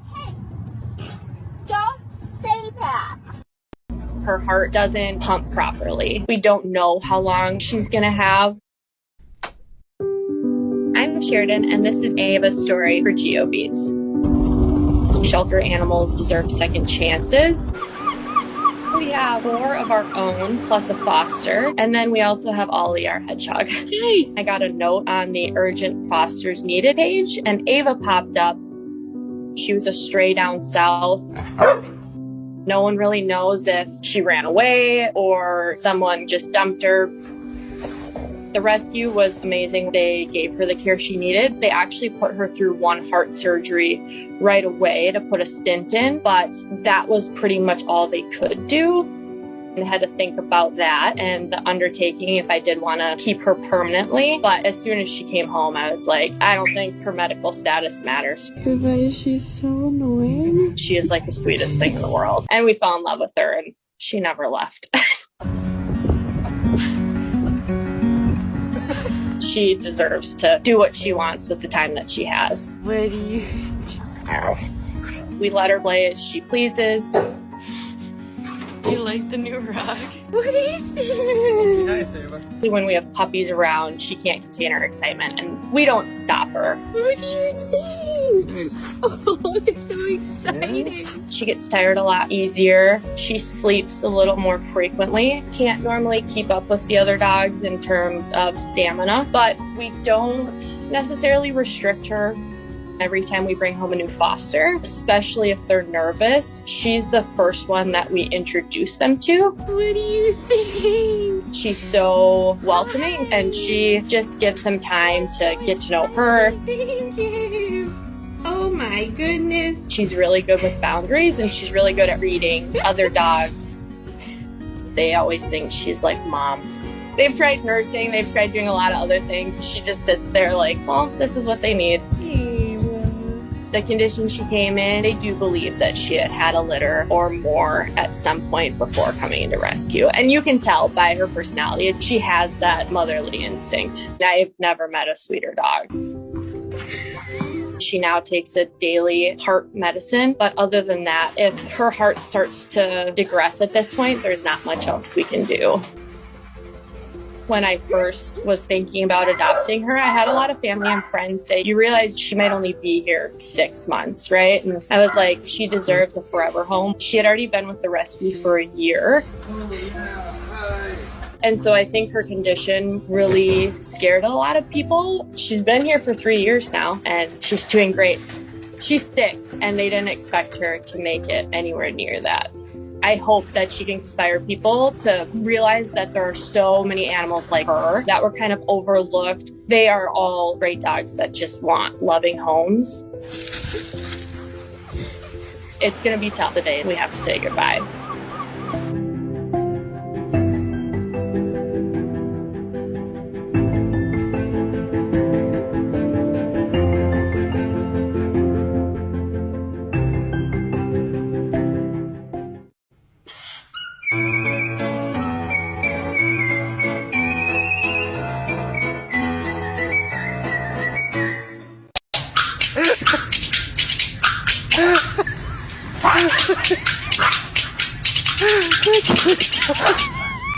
Otter has a very, very rare condition. Hi, buddy. He wears a helmet. You see any squirrel?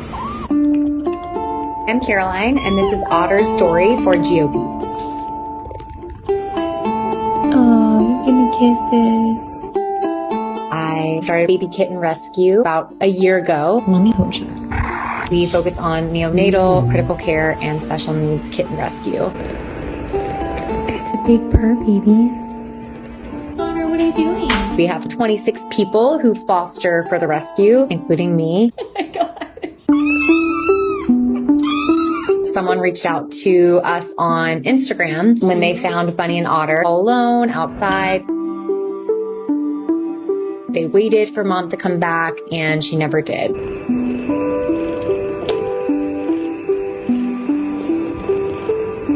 They were about 2 weeks old when they were found, so still needed to nurse. Yeah, enjoy. The person who found them was trying to bottle feed them, but then realized that they had physical abnormalities. So that's when they reached out to us. What? When they arrived, they were pretty sick. They had upper respiratory infections and horrible stomach issues and fleas. Excuse me, sir. They got better with the right meds and treatment. But Otter has a hole in his skull, and then out of that hole comes out a part of his brain. Otter, you realize you don't have to stand like that. He's at really high risk for both infection and injury to his brain if he should hit his head or something. We put out a call on our social media, and we had a follower reach out and say he would make him a helmet. Is it so windy? We've had many different kind of models and finally found one that worked. What are you doing?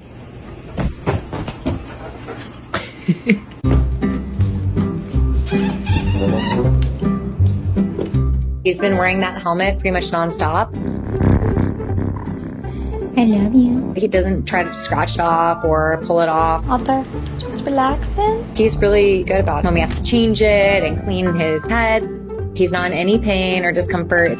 He does not have any trouble with balance. He does not have seizures, which is incredible and kind of a miracle considering his condition. He's the happiest little guy. You want the ear scratches? He's super sweet and loving and playful. Oh, I feel so good under the helmet. Oh. He's just a normal kitten who wears a helmet. We see squirrel? Bunny and Otter love each other. They're definitely like brother and sister, annoy each other and fight with each other.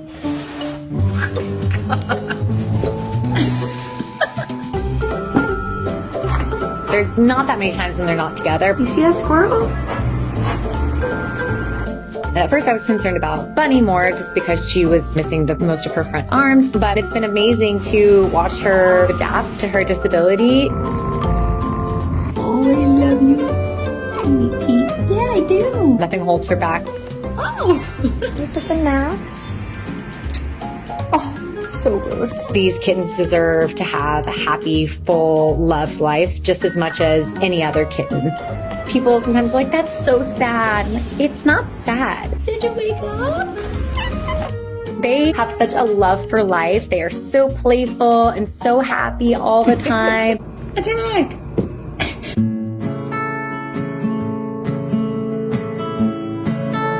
The helmet is not a permanent solution and it's not a perfect solution. He needs surgery to fix that congenital defect.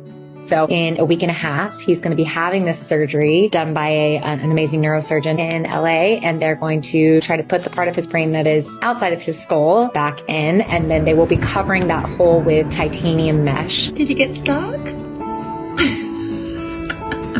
After the surgery, he won't need a helmet anymore. He'll just be like a little Iron Man with his titanium skull.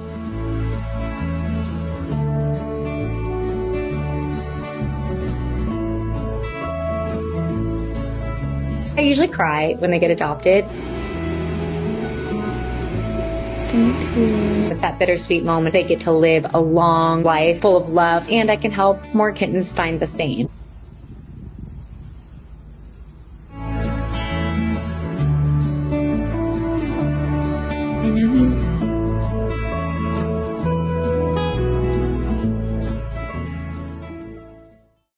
She's completely deaf. Oh, and she's half blind. I'm Laura, and this is Fia's story for Geo Beats. She's a Dubai dog. Her background is really sad. A mom was breeding huskies. Inbreeding resulted in Fia. She was deaf, wasn't responsive, and was smaller than the rest. The other dogs were looked after. Fia was left outside, which is why her husky coat never came through. And then the rescue company got her. Yeah. I used to foster dogs. They said to me, would you look after this dog? Then I had her as a foster, and I think after about 24 hours, I realised that I wasn't going to let this dog go. But what was funny was I didn't know what type of dog she was because she didn't have the husky coat. I brought her to the vet, and the vet said that is a purebred husky. For a rescue dog, she has no intimidation, no fear. I have to pull her back from licking everybody. When I got her, all of a sudden this husky coat came through. The blindness, because she's got sight in one eye, it's fine. Yeah. The deafness can be quite difficult to deal with because she doesn't have the recall.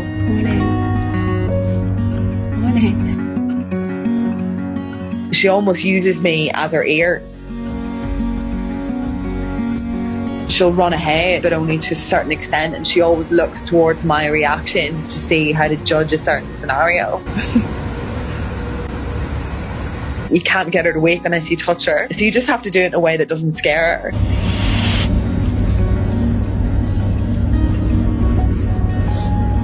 We are trying to get her to learn some sign language. Oh, that's gorgeous. She loves daycare because she's just such a sociable dog. The daycare have said to me that she's the one dog that they cannot stop from playing. They call her the queen of daycare. But if someone tries to walk her, she won't go. She has to be with me. She doesn't like anything walking around her space. Fia will openly walk into walls. And I don't think it's a product of her blindness. She's so amazed by everything that she does. You could throw a ball to the left and she'll run to the right. It's there. I think she has about 1 brain cell. The vet said to me that huskies don't normally like water. Fia is a fish, like a dolphin. You can't keep her out. I tend to have half the beach in the apartment most of the time. The other thing she doesn't do, which is in the husky, she doesn't talk. When they told me she was a purebred husky and I live in an apartment, I was thinking, oh no, the neighbours are going to complain. But she rarely barks. She's my literal shadow. I can't go to the toilet or use the shower.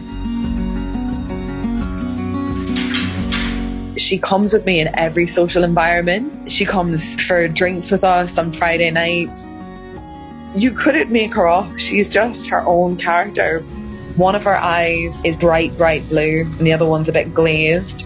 Her tongue is the longest tongue you have ever seen in your life. That dog has boundless energy. As soon as you make the bed, Fia has to completely unmake the bed. My dad said to me, you need to get that dog to a psychiatrist because her zoomies are out of control. She is totally spoiled. We've got a 2-night stay in a dog hotel tomorrow and she's got her own bed with pillows. People have asked, could I breed her? Because they like the idea of having a small husky. But I always say that that's not intentional. She's a product of inbreeding, and with that comes a number of impairments. Hello. See, it's an Irish name. It means wild. Eventually, I want to take her back to Ireland with me. So I thought I want to give her some kind of Irish background, even though she's a Dubai dog. To see her do things, it's been so incredible for me. I can't imagine life without Fia, and I feel it's meant for me.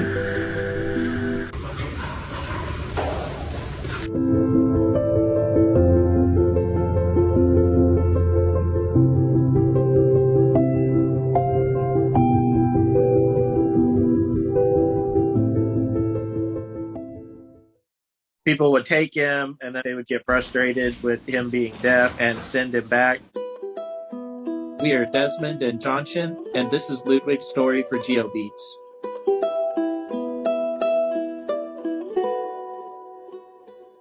I run a rescue for Dalmatians and special needs dogs. I had seen Ludwig posted by another rescue in East Texas.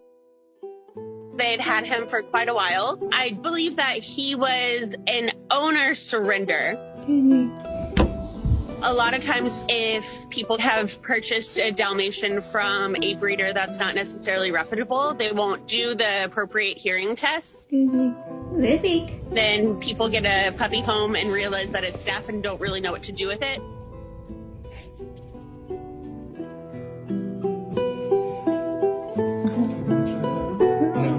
Just instantly fell in love with his personality.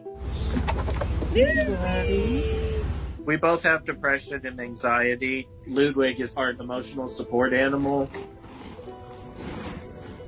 We were looking for a dog that would work well in our household. We live with my grandparents that are in their 80s. Wait. Good boy. So we were looking for a dog that was very calm. He is active. Loves tennis balls. Part of his story was he kept getting returned to that rescue in East Texas. Throughout that, he developed his bad habits like chasing light. Most of his front teeth are broken or chipped off because he was chewing on the gates at the shelter. I've been rescuing dogs for almost 2 decades, and I'm a professional dog trainer. And I will say that Dalmatians are probably the most intuitive breed I've ever been around. That's why I love them so much, but especially with deaf Dalmatians, they are constantly looking at your face and they can sense when something is off so much faster than any other dog. So the moment our facial expressions start to change, they become extra clingy and like, hey, are you okay? What's going on? What a big baby. He watches what we're doing. He knows exactly where we're going or what we're about to do. He knows how to ask us for things too. If he needs something, he knows a certain way to bark at us to get us to let him outside or feed him or whatever it is that he needs. When he sees lightning or fireworks, like the light from it, he'll spin around in a circle and chase his tail. We're not sure why he does that. He just seems excited, like he wants to play. He digs a lot. When he chases the light in the dirt, he starts digging into it. He loves attention and affection, and he stays very close to us all the time. I appreciate everything he does when we're having a hard time. He does genuinely seem to care. He's the most special boy ever.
We named him Sherman, partly because he was built like a little tank, but mostly because it was an appropriately ridiculous name for such a ridiculous dog. Squishy little manatee. Angel and I still remember the day we first met Sherman at a dog rescue event. I immediately exclaimed something about, "Look at the head on that guy." Could you be any cuter? It was huge. We later measured it, and it was the equivalent of a regulation volleyball. He was older, obviously, and he smelled terrible. His elbows were like thick, old leather patches. A lot of his hair was gone. He had a sort of a weird hunchback. One eye bulged out, blind, looking painfully ready to pop. His ears were almost entirely cut off. The tiniest of nubs were left behind. We got some cuteness right there. He leaned into being petted. He wanted to be loved so much. I couldn't leave him there. Oh, Sherman. We agreed to foster him for a bit until we could get him healthier and ready for a home. When that first night around dusk, I took him out on leash into our yard. The light wasn't good for seeing, and he bumped into my knee. He squealed like he had been hit. He hadn't bumped into me hard enough to hurt. I think he thought this was the start of a beating. So I stopped, I kneeled down, and I loved him so hard through all that stank. I told him, "It's okay now, buddy. Nobody will ever hurt you again. You're okay now. I promise. Nobody will ever hurt you again." He's coming out. He's coming in. He was great around our other two dogs. Oh, Sherman. He clearly didn't have a mean bone in his body. He had lots of fear, but not an ounce of mean. Best thing ever. He started becoming more comfortable with greeting new people. That's cute. He was realizing he was safe with us. We decided that we couldn't give him up. He was already family. We had the bad eye removed. Later, he had double knee surgery because they were both completely blown out. We had several close calls with him. He nearly died 2 or 3 times from intestinal issues. He was a very expensive dog. I figured out at one point that between surgeries, ER visits, and meds, he cost somewhere around $30,000. Sherman. We don't really have that kind of money to spend on a dog, but this was Sherman. Say hi, Sherman. Are you being silly? I can't explain just how much joy he brought into our lives despite the hassles and costs. Sherman was no dog. He was a fantastic beast that enchanted everyone he met. People that were scared of pit bulls fell in love with him. He was a great ambassador for misunderstood breeds. All the while, his hips were deteriorating and it became very hard for him to walk. I custom built stairs that were just right for him to get up on the bed and the sofa, as he always wanted to come up for a long cuddle. His hips got worse. His anxiety became a little harder to control. He was sundowning a lot. Caring for Sherman was hard, but we learned patience, and he never stopped showing us just how much he loved us. Then one morning, he woke up far more panicked than usual. It became very obvious that the one eye he had gone completely blind overnight. Not even a little bit of light sensitivity. He was terrified. The sun had not risen this day. His world was pitch black. He was so scared. We talked a lot before that about the fact that it was getting to be time for Sherman. He was really old and he was in a lot of pain. It was time. So we set up an appointment for that night. We got fries, a bunch of cheeseburgers, and 2 glazed donuts. We fed some fries and a cheeseburger in the car sitting in the vet's parking lot. We love you, Sherman. We brought in his dog bed to rest on during the process. We told him we loved him so much and hugged him and fed him 3 more cheeseburgers and donuts during the process. He never felt a thing. He slipped quietly and beautifully away. They left us alone in the room. An angel lit a small piece of incense. She read a book of prayers over him while I wailed in the corner. We eventually gathered up our things, took his collar, and went home in a car that felt very empty. I always loved you and I always will, my dear Sherman. I did keep my promise. Nobody ever hurt him again. We miss you, Sherman.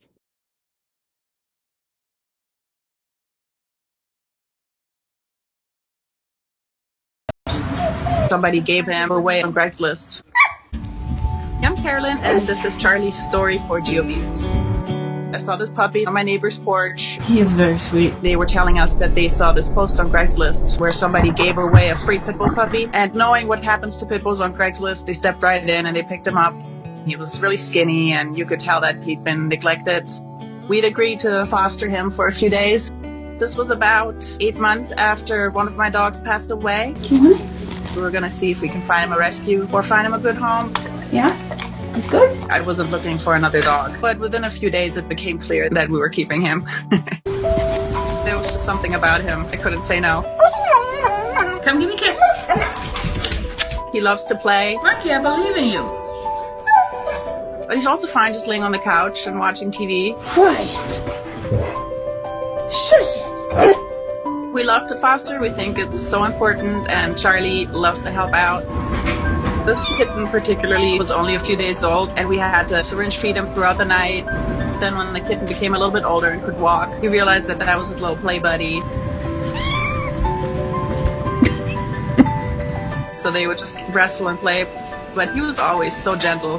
He knew that this was a tiny little creature and he had to be extra careful. He tolerates a lot of stuff, and you can tell that sometimes he's like, oh boy, but he still tolerates it. Give me a kiss. I wasn't quite expecting that he would be so sweet and so nurturing. That was a really nice surprise.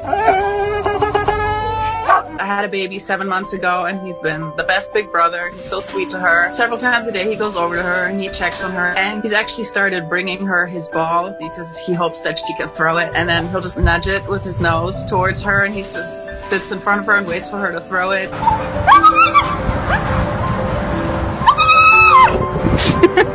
Charlie weighs 85 pounds. My goodness. Knock, knock. Troublemaker. We get a wide range of reactions. Get it. A lot of people go, wow, he looks like a tiger, and they come running to him and they just love him. I've heard people say that he looks like marble cake. Go get it, monkey. But we also get negative reactions. We get people changing the side of the road or afraid to touch him, and they kind of take an extra step to the side when we walk by. So we get everything. I met Charlie 8 years ago on my birthday. You can get it yourself. He was the best birthday present I've ever received. Charlie, I love you so much.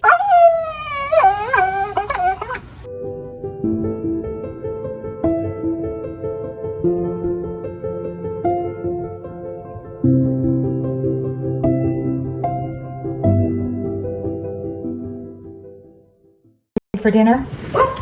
Hungry? Hungry? I'm Laura, and this is Reese's story for GeoBeats. Reese is our little introvert. He doesn't want to hang out with the crowd. Typically likes to hang out on his own. Does anybody want a treat?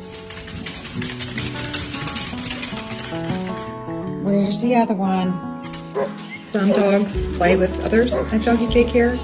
Reese supervises. We've got these 3 very extroverted corgis. And then we have our little guy, Reese. Reese, are you hanging out? When my husband and I and our 4 children are around, Reese will usually be in the mix. Your contentment. But he might be on the other side of the room, while the other 3 might be all on one pillow. We give him all the space that he needs, and we respect his boundaries. He has those intense blue eyes. So even though he's kind of chill, he's kind of intense. Like he'll just look at you like, like, oh, Reese, stop staring into my soul. He's friendly. Are you a good boy? He just doesn't want to be the life of the party like the other Corgis. You ready for dinner? When you have a group of dogs, it's not always calm. When they're all in the backyard, Peanut and Buttercup and Boots will all be running after the same ball. But Reese will just kind of be over on the side, hanging with his daddy. He's not much into playing ball, and that's okay. Reese doesn't like a lot of activity. There's no explanation for it. That's just how our little guy is. Reese, were you under the deck? Corgis come. When a child comes home from college or comes home from school or we all come home from being somewhere, we have to make sure that everything stays a little calm so that Reese doesn't get ramped up. He gets a little nervous when everybody's in a big Corgi puddle. So we just make sure, hey buddy, you doing all right? Accommodating his need for a chill environment. Okay. When he wants to have alone time, he will pick out one person in the family and go spend time with them. Good job, Reese. That look okay? Yes. Every dog has their own personality, their own likes and dislikes. Dude, you're not a cat. You're gonna fall down. Reese just happens to be a little more peculiar and particular. In this family, we emphasize kindness. Kindness to everyone, kindness to animals.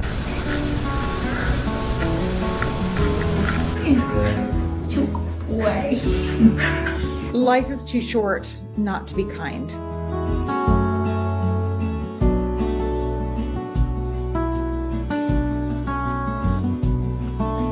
We love you.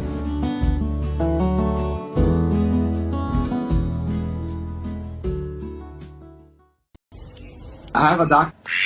He's just like a dog.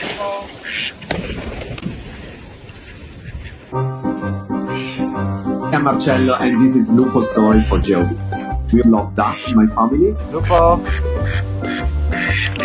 Lupo. Lupo. And they're really like dogs.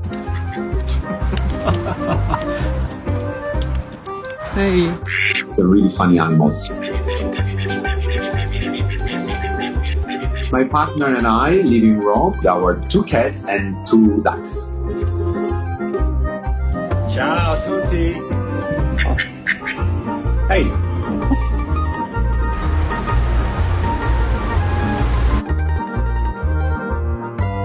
Lupo thinks I'm his father or his family. His perfect life will be 24 hours a day with us. With me or my partner. The second best thing to me or my partner is Campbell.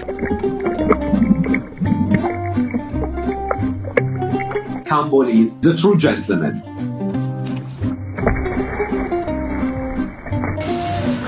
Since day one, Lupo and Campbell were best friends immediately.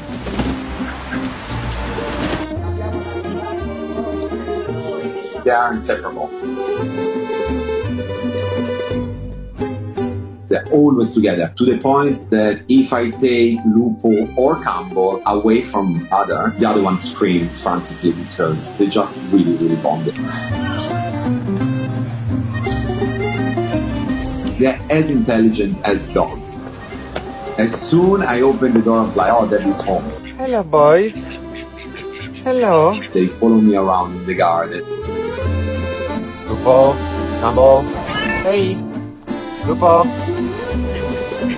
Lupo, Campbell. Lupo, Campbell. They follow me inside the house.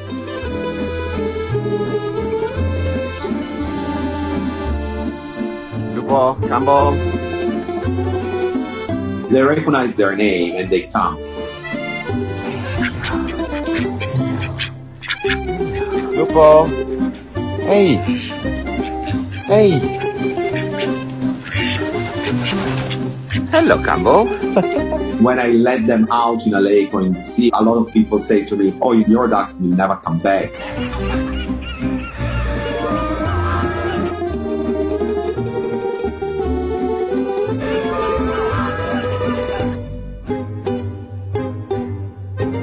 When I call them, they always come back to me, like dogs. Lupo. Campbell. Hey.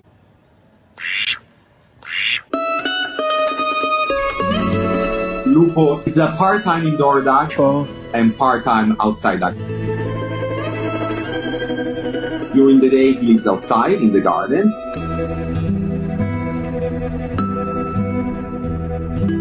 And at nighttime, he sleeps in the house. At nighttime, we watch television together.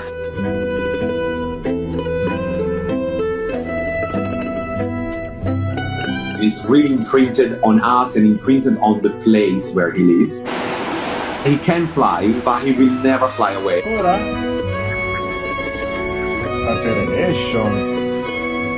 Broccoli.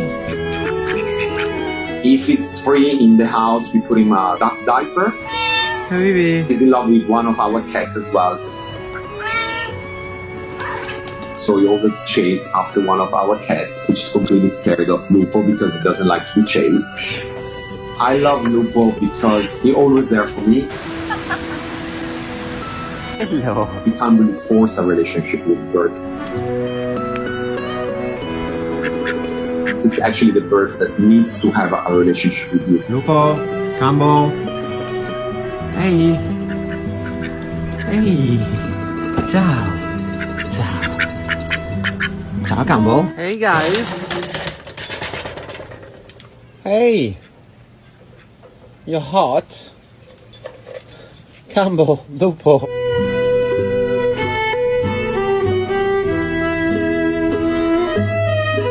Ciao da Roma.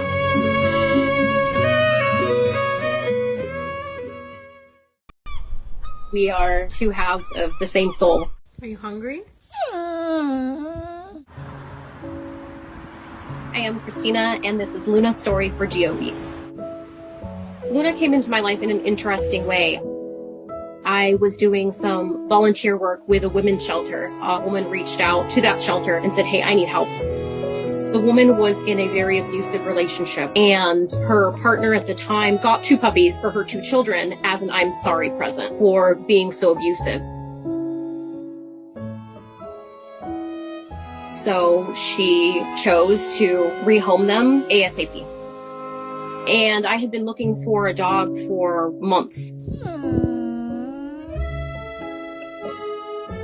So I offered to meet the woman, and that night I had this very vivid dream where I had this whole lifetime with a dog from puppy to adulthood. And I woke up and it felt so real. And when I went to go meet the woman, this little puppy walked over to me and just wanted to be picked up and fell asleep in my arms. And it was Luna. Right here.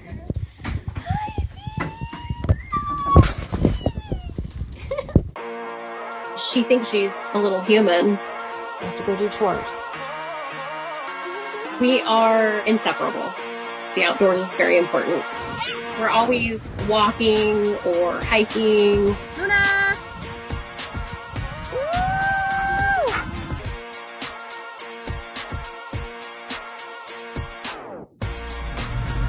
I had this opportunity to go and start a business in Montana with my best friend, but it was very scary and there was a lot going on in my life at the time, and she couldn't have come at a better time. Which way should we go? That way? Okay. She can read me.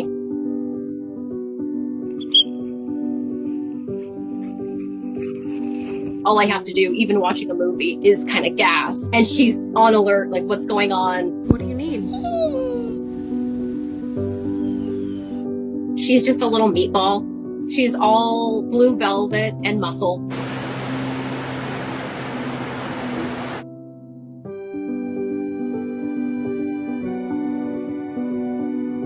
The woman I adopted her from estimated her to be about 9-10 weeks, and she had only had her less than 2 weeks.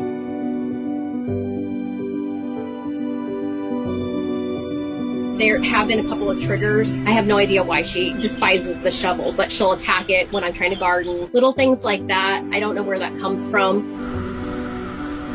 Since her, we've fostered and adopted horses, goats, another dog, a bird.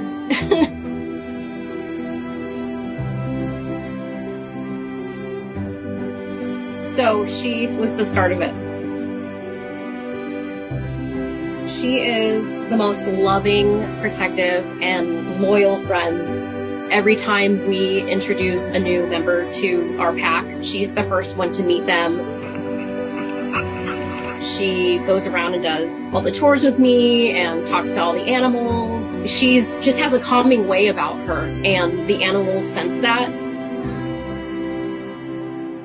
When we adopted the goats, it was during storm season, so they were freaking out about the weather, and she would do her rounds and check on everyone. She was close with a goat of ours that passed away a couple of months ago.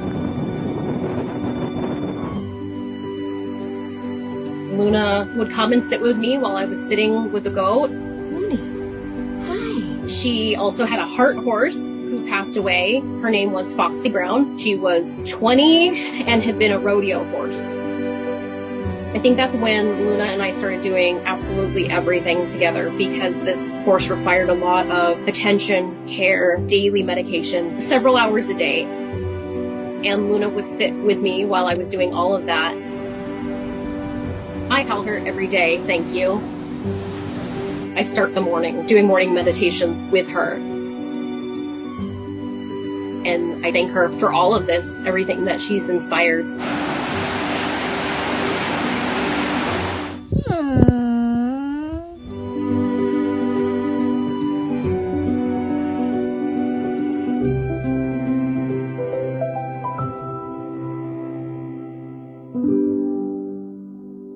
I have never had that experience. He just jumped on my lap and just started kissing. My name is Johanna, and this is Gucci's story for Geo Beats. I live in California. I was born in Germany. Moved in 50. I'm 100 years old. 101 in another 4 weeks. I adopted Gucci because my doggy Rocky passed away about 2-3 months ago, and I was very lonely without Rocky. Gucci was surrendered to a shelter as part of holding case. He was one of 22 dogs. Mudville rescued him from the shelter. What is in that place? It was unbelievable. I'm in a recliner because I have a hard time walking. He came up the stairway, jumped on me, and started kissy. I had not experienced like this with a dog. They're usually shy, strange, new environment and everything. The cutie. I could hardly believe it. I had dogs before and they never did this. When he sees me, he gets very, very excited. He's happy sitting in my lap, looking at me and receiving back massages. Oh, yeah, very much so. He loves massages. He loves also scratching. He closes his eyes and and is sitting there so happy, so happy. I have a close bond with Gucci. I love being with him and caring for him. I can read his mind because the eyes, they show you what they're thinking. So I go by what he really would like to have, a treat.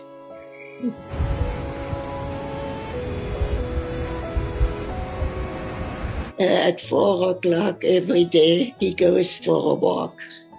They have such a good time. He stays warm. I have a sweater for him. He stares at me for a long time. I think he's grateful that I make him warm. Everybody wants to know. It's not smoking, not drinking, and having a dog. He's about 11.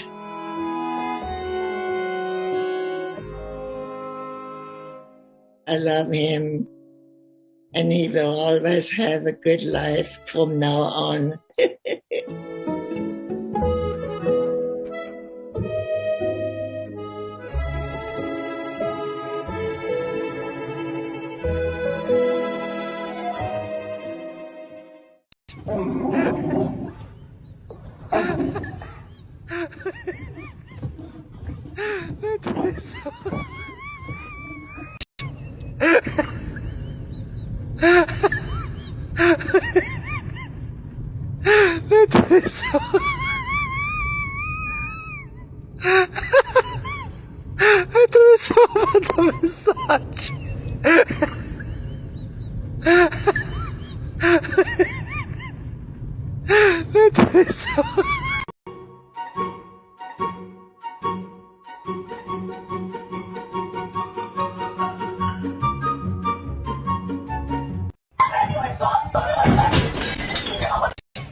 I'm the spare parent. He likes me, and I feed him fun, but he's 100% daddy's boy. What's wrong with you?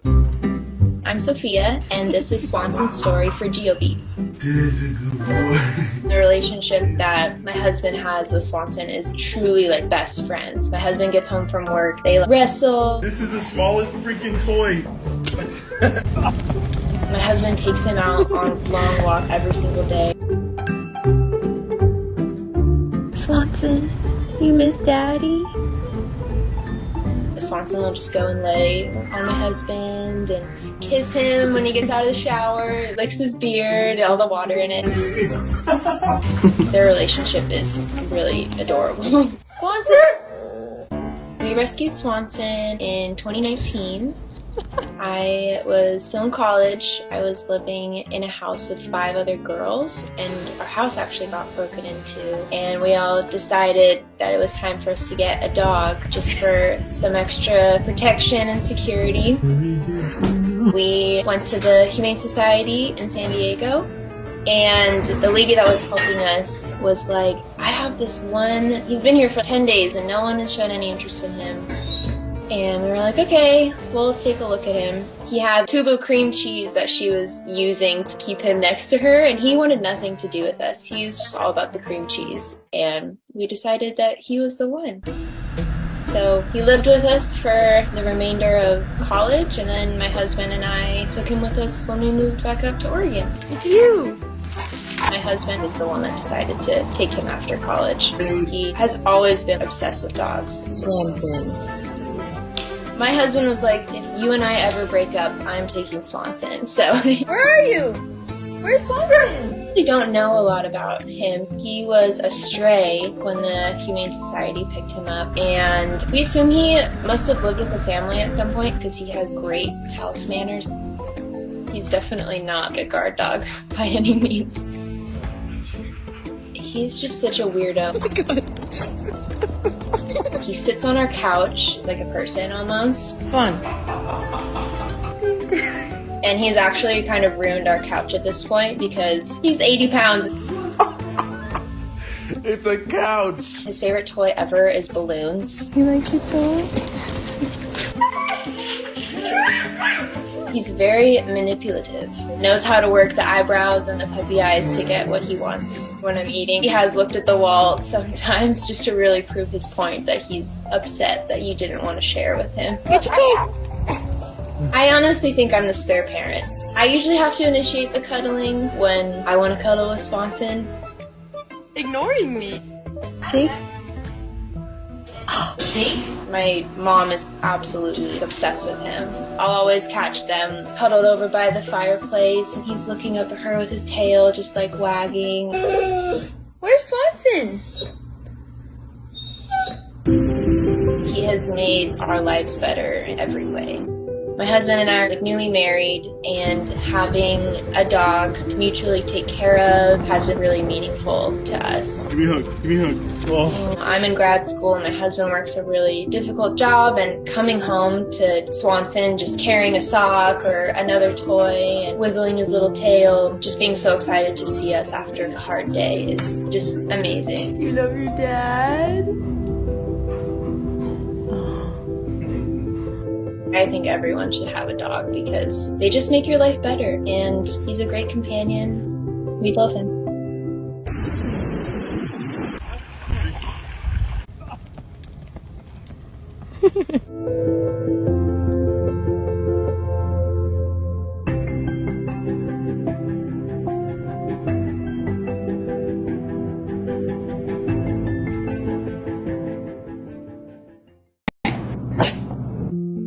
We're Morgan and Alan, and this is SV's story for GeoBeats. There was a hoarding situation of 22 dogs. She was one of them. All the dogs were super scared. They had just brought them in at Austin Animal Center. I saw her in the shelter. She was a little scared. She was very underweight. From what I heard, the man was breeding them, but it got too much for him and couldn't take care of them properly. You could tell that she had puppies probably within the past 6 months. She was willing to come up to me. She gave me a couple kisses, and I filled out the adoption paper right away. It was an instant moment when she knew. Oh, thank you. I just sent him a text message while he was at work, and I was like, look what I did. I knew that she was going to be perfect for our family. No, he's done. No, he's done. The first time she got up on a couch, she loved it. Yeah. She just laid out and went right to sleep. I love her no matter how much she licks, because mommy doesn't like licking. She can be a handful. Oh my goodness. I always call her my little baked potato. Beep.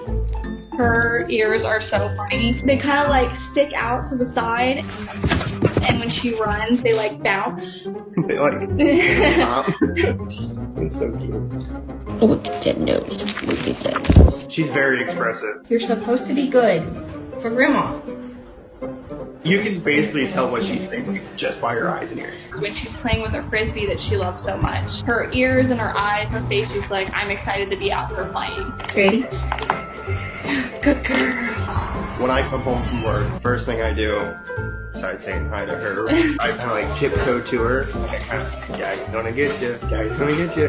I can't see a world without her.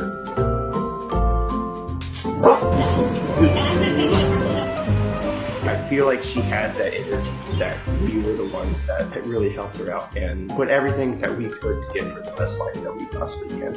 Oh, it's for the house. When we first brought her home, she did not understand walking through doorways at all. She'd never been inside of a house. Even sometimes now we have to carry her. She's helped out a lot in my life.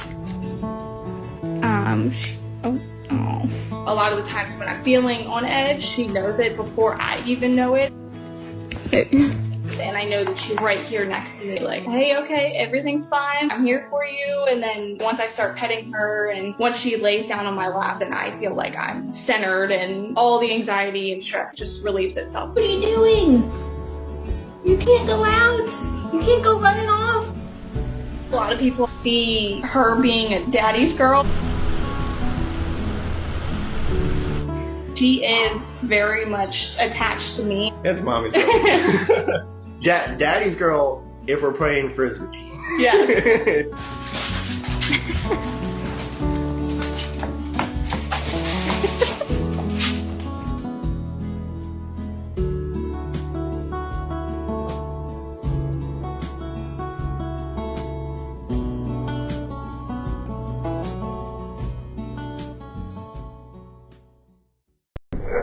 I befriended a white crow, and now he visits me and he plays games with me. My name is Alexander, and this is Crazy's story about geobeats. Crows are highly intelligent social beings. Crazy loves the puzzles. It only takes him a few seconds every time to find out the solution to get the food out.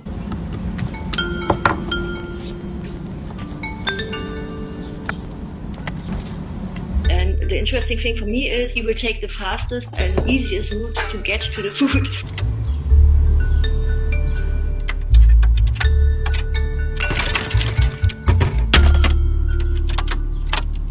And I'm really amazed how he's doing it. I can see how fast he is finding the solution.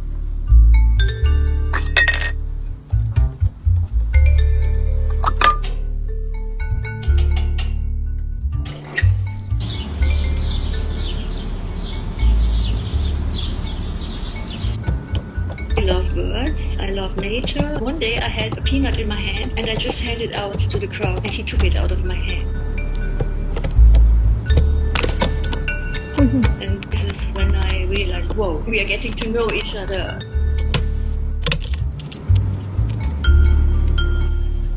This relationship with Crazy grew closer over time. He's very alert and intelligent.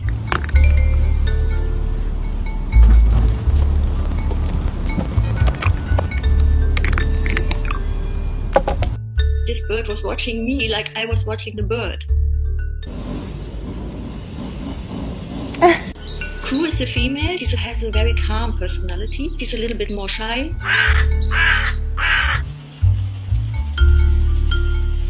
She normally stays in the background when Crazy is getting food from me. He comes close to get food out of my hand, or he comes on my leg or on my arm. When I notice he's nervous, I look away, and then he's more comfortable. What's really cute is when I'm outside reading, he likes to sit with me.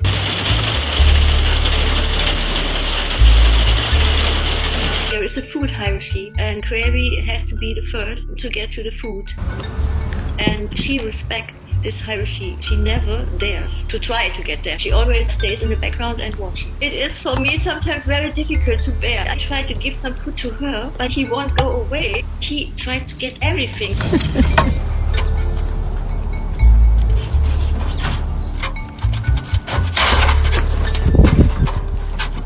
When the nesting season starts, he will feed everything to her. But during the rest of the year, she takes out his hiding stuff. He collects the food and then he hides it in some places. And once he flies away, she comes down and takes it out and hides it somewhere else. And I try to feed her when he's not around, so he doesn't see it.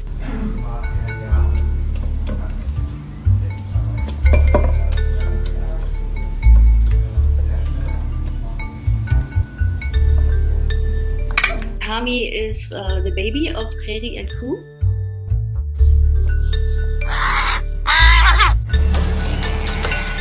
He follows Crazy everywhere. He still has problems to wait his turn. Crazy tries to put him in his place and he comes back all the time.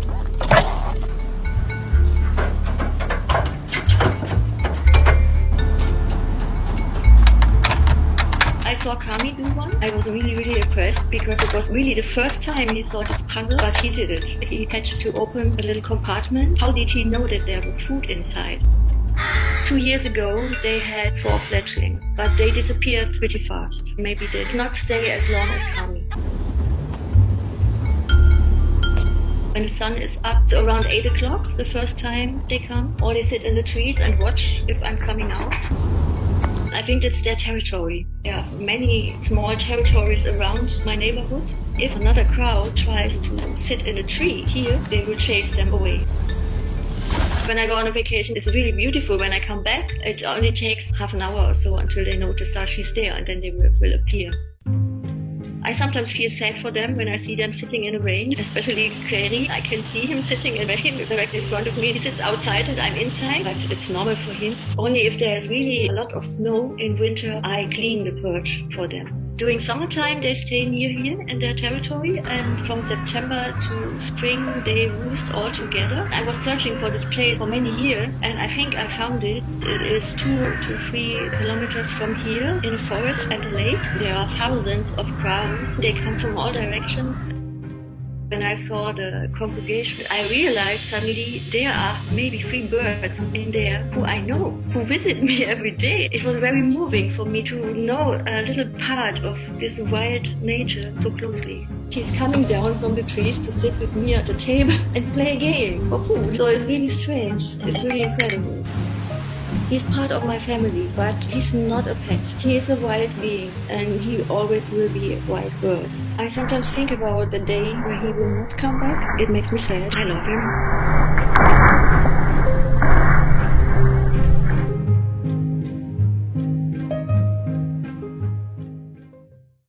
Rocket has been losing his eyesight since we got him. How you doing? You move, he can see changes in shadows, but that's about it. I'm Trish, and this is Rocket's story for GeoBeats. Rocket came from a rescue in Florida. You guys are twins. Great beards. He was found on the streets in Miami, and they estimate him to be 12 years old. He was paralyzed in the back 2 legs, so they don't know if he was hit by a car or sometimes garage doors. With the smaller dogs, they don't stop. I can't imagine that he wasn't somebody's pet. He's too sweet. He wouldn't have survived that long, not with his personality. They fitted him for a wheelchair and were doing a lot of therapy with him. As he healed, he actually started gaining use of his back legs. So when he came to us, we just continued with the physical therapy, and he's been improving ever since. What's on your nose, little girl? Joey and Rocket are both almost blind. They seek each other out, and then when they're touching, they stop and hang out. You gonna sneeze? Rocket is half Pomeranian. He's a quarter Yorkie, and the rest is Chihuahua, Pekingese, and Shih Tzu. I think he's half teddy bear, half Waka, the Australian animal. The big eyes and the little fuzzy ears and the little fuzzy mouse mustache. Sometimes he sleeps with those eyes open. It's really freaky. The vet assures me that he's not in pain. He's doing pretty good. He's not a runner, slow and steady. All the neighborhood kids love him, and I can actually say yes, because he never bites. He never growls. We've never heard him bark, and he loves being pet. He's just like the neighborhood dog. He's just so perfect. He's a mama's boy. I don't know how to describe that bond. I love making him happy and taking him places. His tail wags and he gets all excited, and that just makes my day. We live day to day.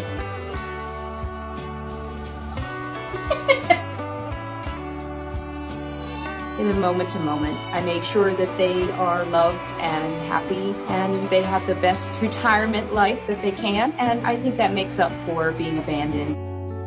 I'll be sad when he goes.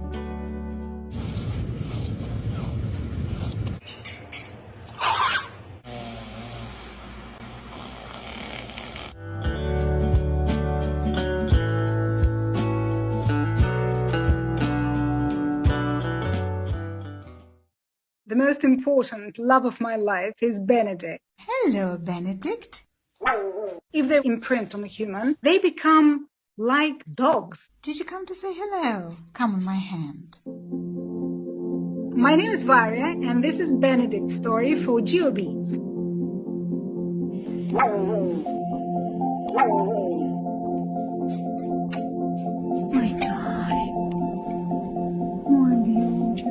Benedict was the first bird in my life. Benedict, you're being so quiet. This beautiful boy. Then the second one is Arkasha. Then I have two magpies.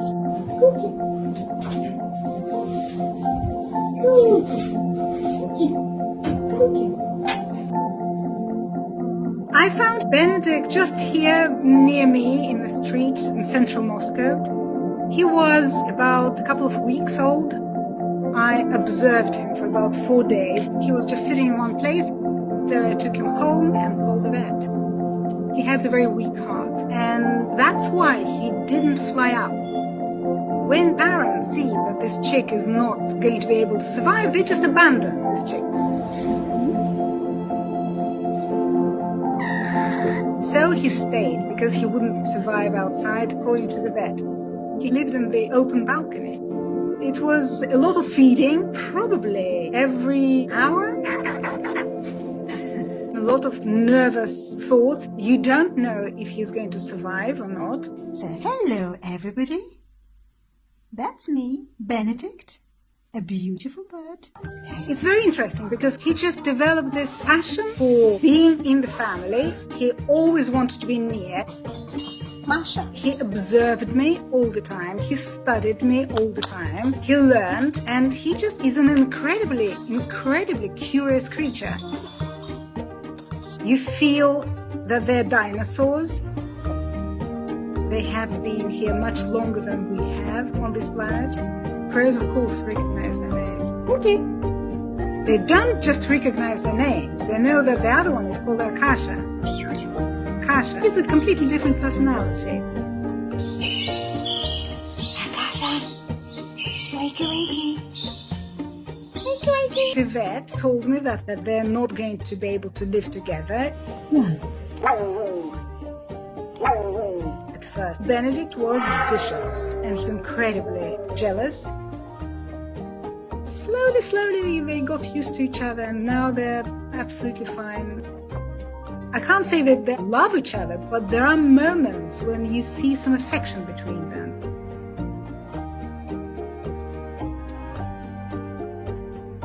Arkasha is more cautious towards me. Birds bond for life, so I'm Benedict's partner in life from his point of view. And so I noticed that when Arkasha tried to be affectionate with me, he was actually punished by Benedict.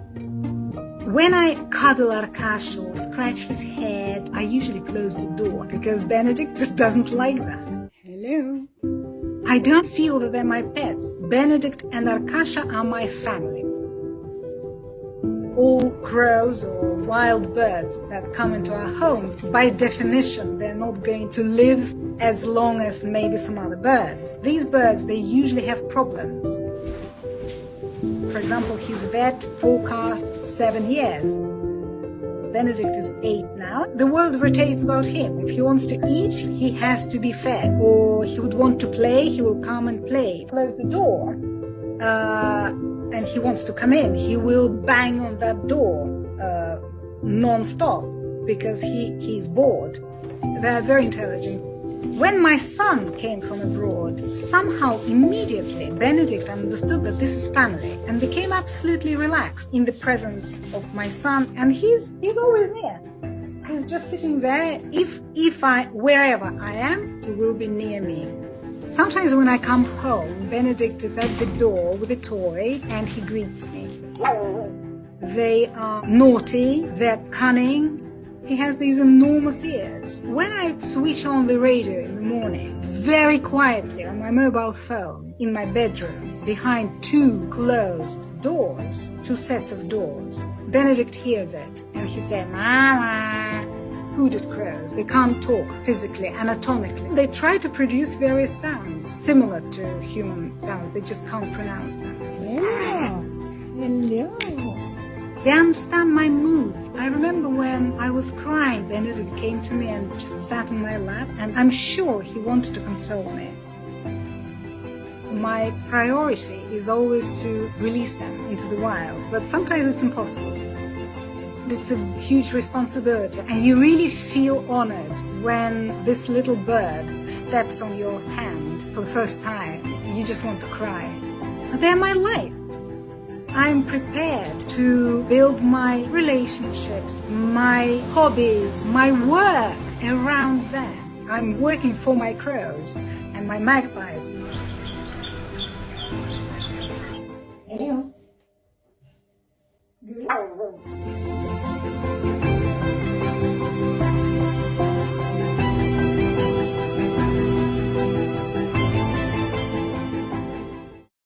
He's my really old man. He has dementia. Joey. I am Trish, and this is Joey's story for GeoBeats. He'll be 19 in November. Joey came from a rescue in New Jersey, and his owner had to go to a nursing home and could no longer care for him. He was at the rescue for 7 months, and he was very aggressive with everybody that went to meet him, except for us. He loved us, didn't try and bite us, and couldn't say no. Joey's been with us almost 6 years now.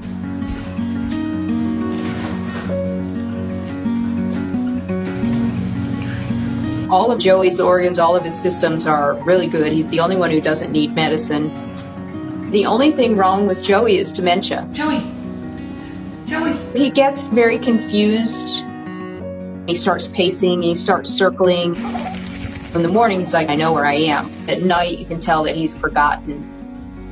He's forgotten people. He's forgotten me once or twice. He's definitely a mama's boy. You'll see me carrying him around in the pouch because he can't see. He very much wants to be held so that he knows that you're there. So I do cooking and cleaning and errands and whatnot. I carry him around in the pouch. He's very loving, come up and snuggle and kiss. Joey and Rocket are both almost blind, so they will run into each other and then stop. They're like, oh, there you are. Okay, I'm going to hang out right here. And you can see them lean into each other and touch. They're like, okay, I got you. You're here and I'm here and this is where I want to be. They do like to be near each other. Senior dogs have definitely taught me to be more present.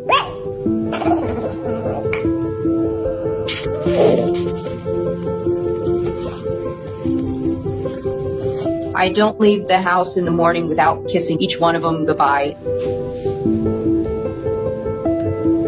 I don't take anything for granted, and senior dogs have taught me that. I would call Joey my heart dog. If I could clone him, I would have 100 of them. You cannot see him. Right here. I will always do everything to make him happy.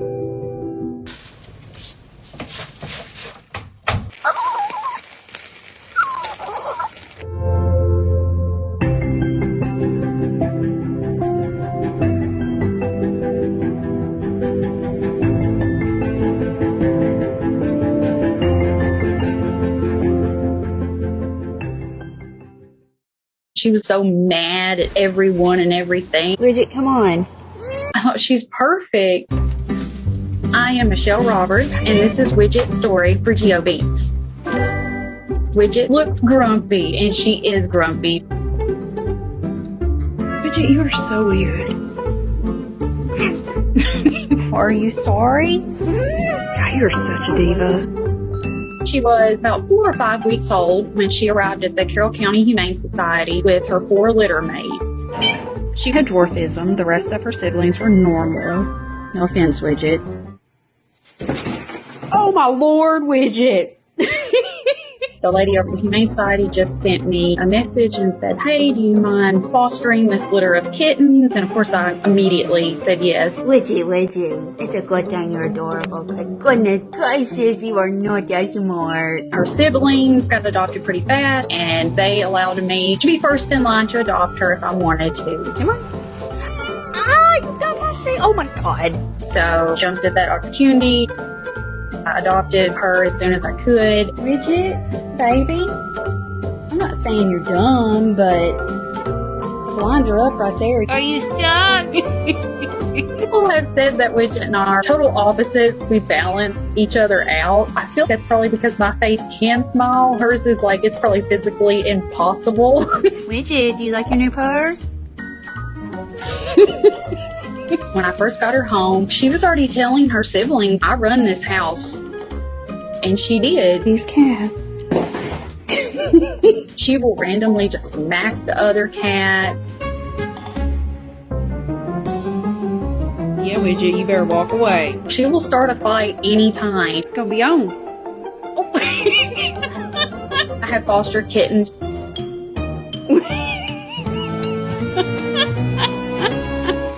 She will get the kittens, try to groom them, and all of a sudden she turns into this evil cat. I don't know how she can go from being that sweet and cute to this angry fluff ball. She doesn't ever look a different way.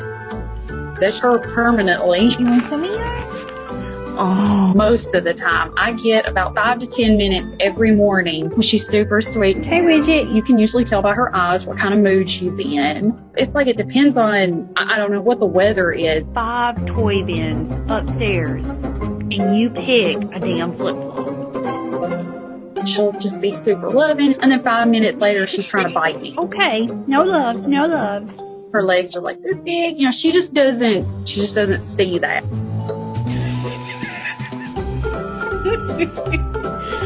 What are y'all doing? I truly think in her mind, she's some tiger. Oh, Widget, you better back down. Feral right there. You don't know his backstory. He's banned in a county in Kentucky. What's Widget? When she goes up and down the steps, she looks like a rabbit. Whew. That's because her front legs are shorter than her back leg. And then the other thing is the way she sits. Ma'am. And that's just how she chills. She will just sit like that for 30 minutes. I love you. I tell people that she tolerates me. That if she was ever given the opportunity to go live with like a millionaire and live in a mansion, she would leave me instantly. You are so beautiful to me.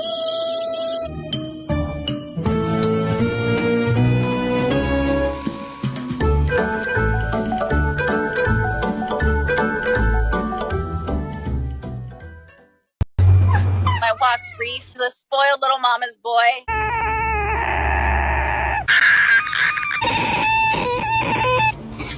My name is Nicole from Positive Beginnings, and this is Reef's story for GeoBeats. Reef. I wanted to be able to help save foxes that fur farmers have deemed undesirable. Presently, we have 7.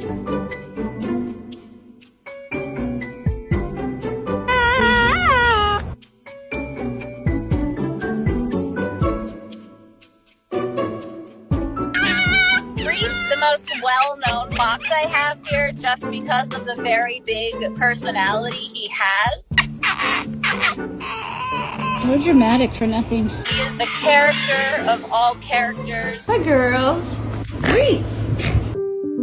He was saved from a fur farm at 10 days old, and I flew to Minnesota to get him when he was just 5 weeks old.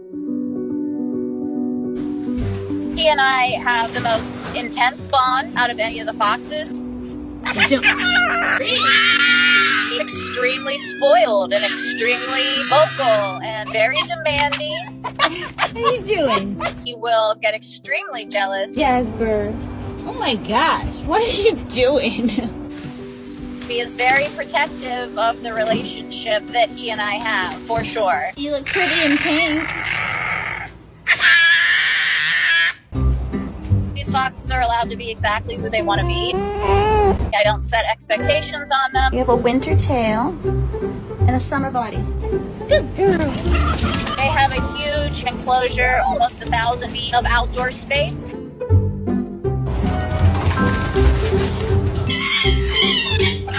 And then there's 2 particular rooms in our home that I have allowed them access to, but it's fox-proof. Are you grumpy?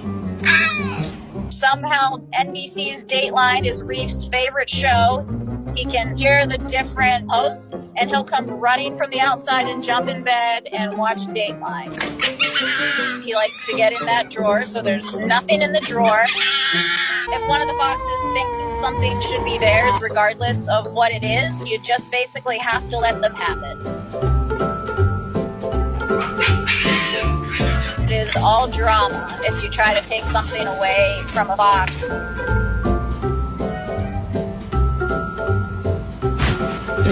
They have access to the outside 24/7, but they do spend most of their days in the air conditioning, so they can escape the Florida heat.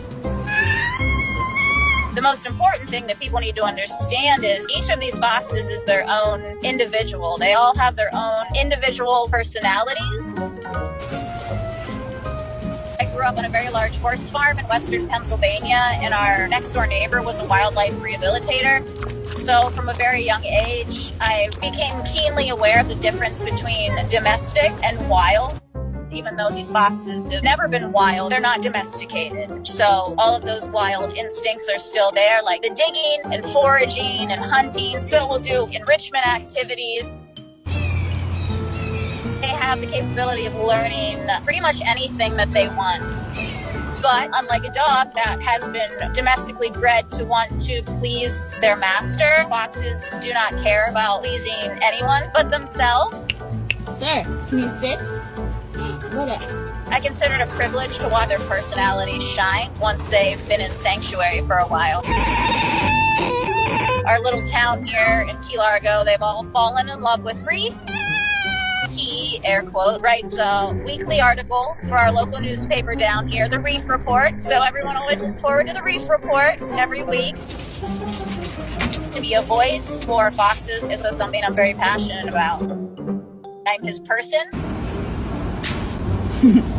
Because I feel like he's a fox that needs reassurance. I just tell him that he will always be the baby. He will always be the best boy. Even if he's loud and obnoxious, he will always be my number one. Handsome fella.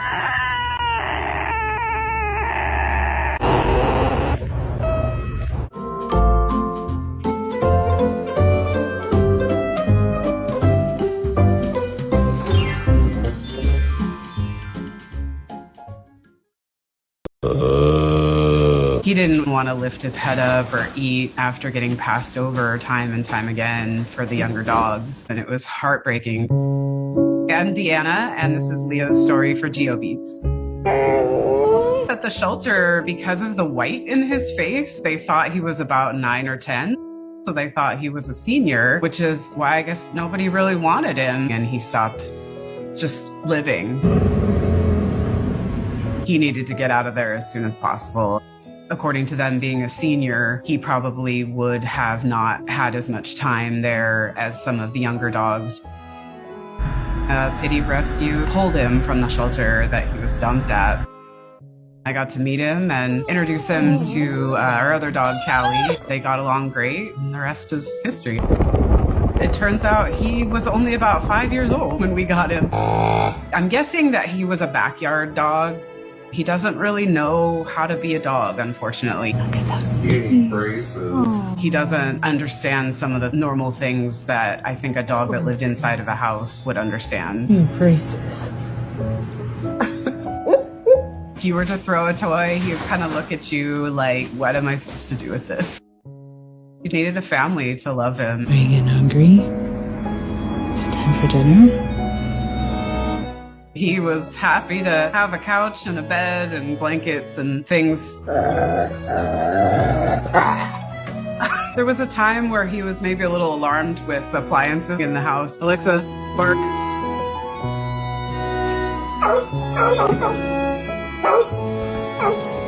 Maybe the dishwasher might have startled him a little because he had never heard those sounds before. He just discovered his reflection on our table. Anything he can see his reflection in, he'll look at it. He always wants to go in the car. He loves sticking his head out the window. I just feel so lucky that I got such a great dog. He and Callie bonded so much. They're always sleeping together and playing together. I think he needed a dog in his pack besides humans. Unfortunately, he had the signs of an old dog in a middle-aged dog's body. Good boy, Leo. We had to operate on his 2 knees. He came with arthritis in all of his limbs. I think it's just because he didn't get enough exercise. He didn't get enough nutrition. Oh, you ready? He's doing great now. He just will never be a dog that can play hard, but that's okay. He's happy. He gets so excited about mealtime. Go dance around. When he doesn't get what he wants, he gets very vocal and he throws little tantrums in the cutest way.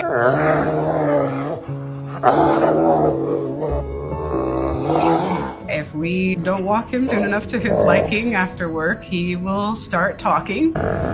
He has lots of different octaves. I've never had a dog that has so much of a vocal range as Leo does. He sounds like different animals, like cows, or even a dinosaur. You might go for a walk. He does have a small amount of Neapolitan Mastiff in him, which I guess explains some pouty lip gestures in his face. He's just such an amazing dog. I needed him as much as he needed me. I just want him to feel that and know that he's loved. I'm gonna give him everything that he deserves.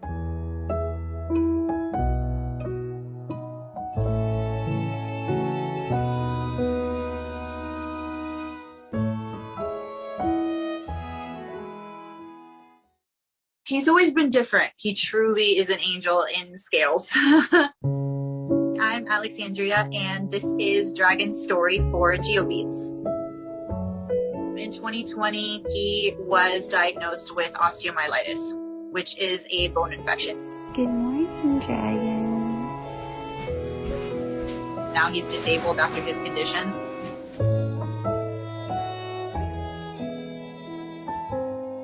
Since he was going to the vet constantly, we found out that he's actually a hermaphrodite. That explains some of his unusual behavior, but even with that, he's still just so special. It's kind of hard to put my finger on it exactly, but it's almost like he's a little bit more evolved, if that makes sense. He's very calm. He never complains about anything.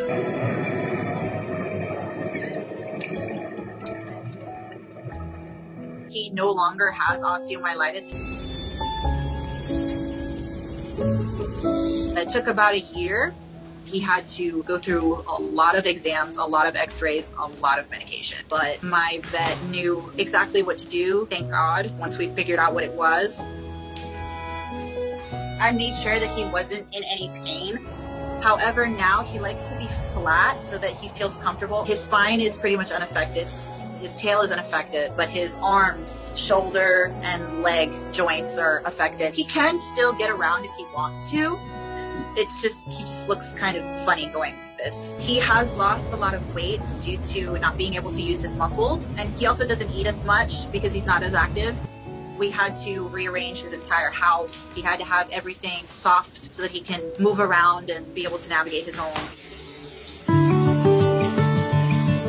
Atlas was not planned.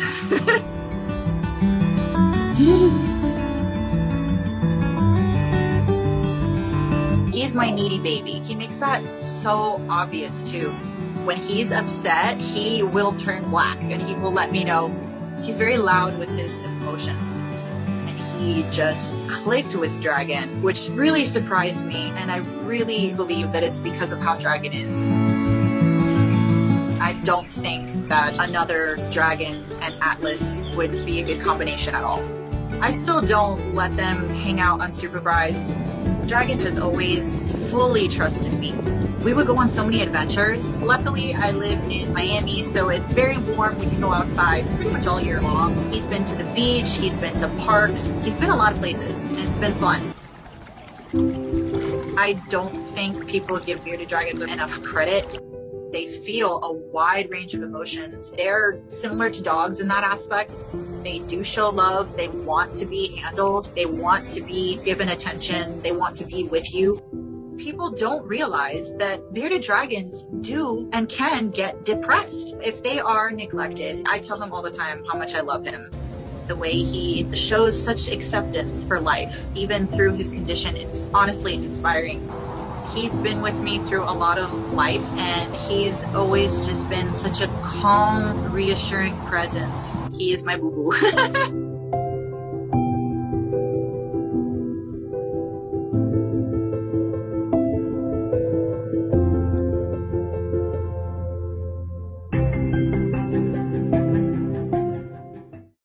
I saw her mugshot. She was 11 years old, and I was so taken aback. Like, why is there an 11-year-old dog in the shelter?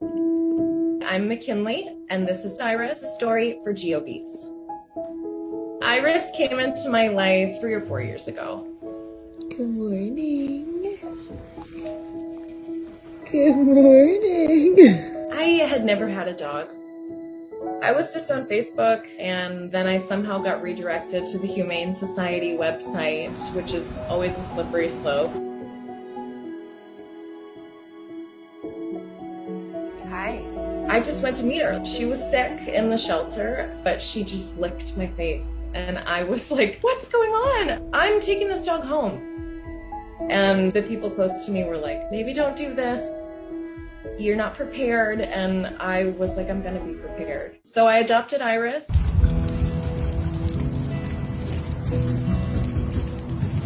She was the sweetest, most soulful senior dog in the world and taught me so much. Iris sparked a flame for me about the bully breeds, and I started to educate myself, and I became really passionate about them and the misconceptions about their breed.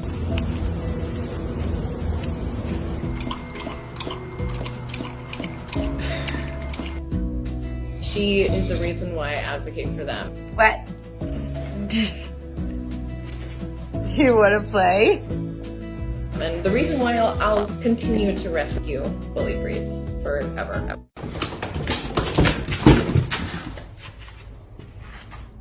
Do you want to bring Lion outside?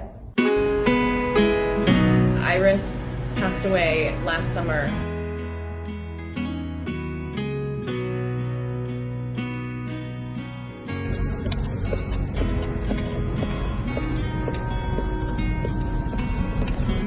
I didn't know what I was going to do without my best friend. But when I adopted Petunia, we were driving home for the first time. And Petunia was sitting in the backseat of the car, panting, kind of nervous, not sure what was going on. And I was driving, and I know it sounds crazy, but Iris was in the passenger seat with me. It just, her soul was there. She sent me Petunia.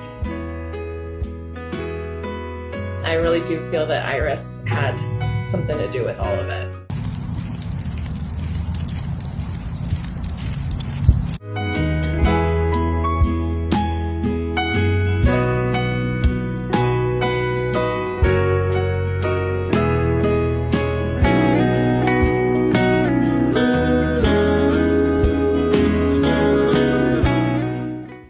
Grumpy is 50 years old. He thinks he is the man of the house. Grumpy? I am Linda, and this is Grumpy's story for GeoBeats. The breeder was using Grumpy as a breeder bird, and he was getting rid of all his birds. My brother got him with no knowledge of how to care for birds. Grumpy, are you concerned about climate change and global warming? When I came to visit my parents' house, I saw this terrified bird in a small cage. I told my husband that I would like to have that bird. He can't live a life like that. You want some to eat? My husband said, I don't want a pet. I said, I really want him. Hi. My husband suggested that we toss a coin, and I won. Then my husband said, 2 out of 3. I thought, okay, I'll do it again. I tossed and I won. He's in his 50s. I've had him for almost 34 years. Grumpy, are you a good boy? I got him in the late 1980s. We didn't have internet. So all the information that I got was from Bird Talk magazine. He was scared.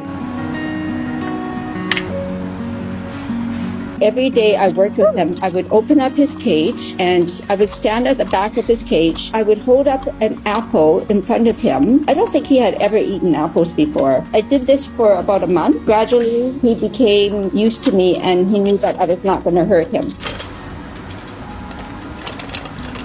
He would eat dinner at the kitchen table with my husband and myself. We would watch TV together. I had a special shirt and special pants on so he could chew holes in my clothing. Then, after 7 years, I had a baby and I couldn't give him very much time. So what he did was he finally let my husband touch him, and that's after 7 years. Now, when I go away, he will let my husband handle him. When I'm at home, I'm his first choice.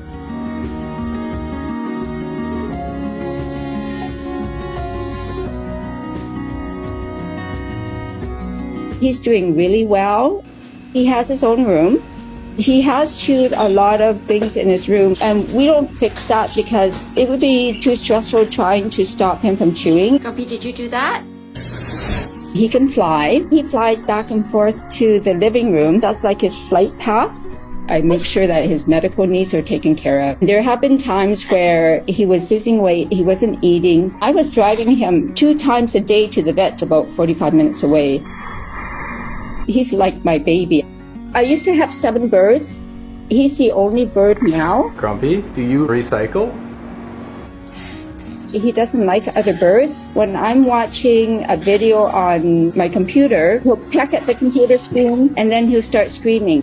He's very aware of hierarchy and he sees me as his mate. So he tries to be head of the household, or maybe he is head of the household. He sees little birds as just part of the furniture. My son is 23 years old. He tries to drive my son out of the house. He'll try to swoop him and he'll scream at him. Sometimes he flies at my husband, but we understand that he's a wild animal. We still love him. The first time I took Grumpy to Flight Club, he was an angel. And people thought, wow, he's so well behaved. The next couple times, he'll bite a bird's toe. Then another time, what he did was he flew, he took off, and he knocked another bigger bird off their perch from behind. Before they could kick him out, I pulled him out, and I don't take him to Flight Club anymore. We deserve to give him the best life that we can give him because it's not his fault that he was caught from the wild. I would tell him I love him, but don't bite the hand that feeds you. It's better to adopt and give a bird a home. People think that, oh, those birds are damaged, but they're not. Look at Grumpy. Even if I didn't win the coin toss, I would have gotten him.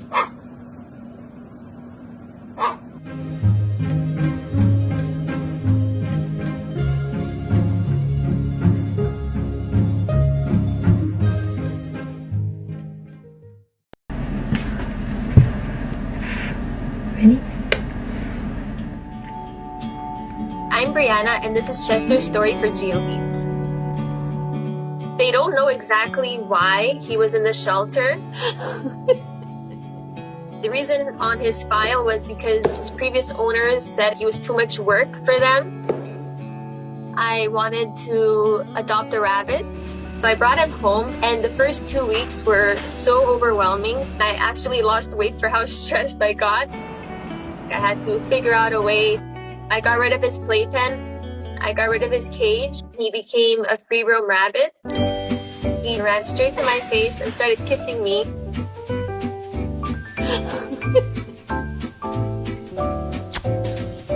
It's like having a 2-year-old constantly running around my house. He does these crazy couch zoomies. Sometimes he'll go so fast he'll actually fly off the couch. We have 2 cats and a dog, and he's the king of the house. He's like this really young puppy full of energy. He changed me completely. I've always had dogs and cats, but since I adopted him, I became more of a bunny person than a dog person. After I adopted him, we had discovered that he had a spinal injury. So I don't know if that's the reason why they gave him up. Right away, we started with the medication. He was on 3 different medications a day. He's been doing much better now. For some reason, he loves bothering my dad. My dad is scared of him, but Chester knows that he's scared of him, so he keeps on bothering him. Stop it.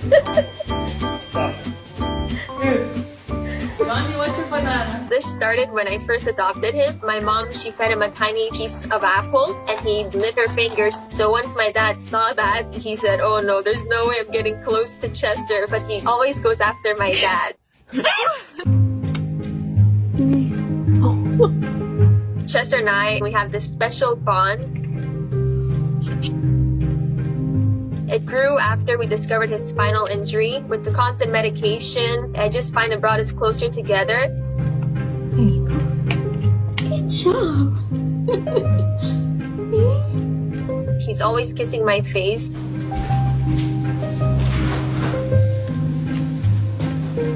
As soon as I come home from work, he'll come running to my feet to greet me. Jessie. Sometimes he'll jump on my bed in the middle of the night and he'll come sit on my pillow and he'll kiss my face throughout the whole night.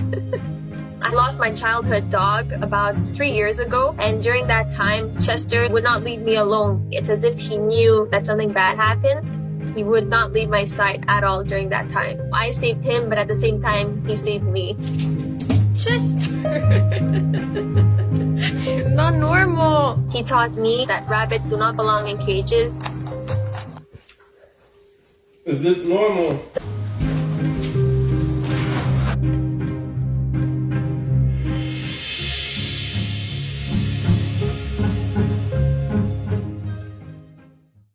I adopted a lizard that has since grown to be 5 feet long.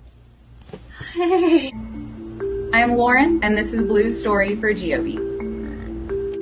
Blue is a green iguana. He was adopted from the shelter that I used to work at. Right now he's licking the wall, so he's tasting things.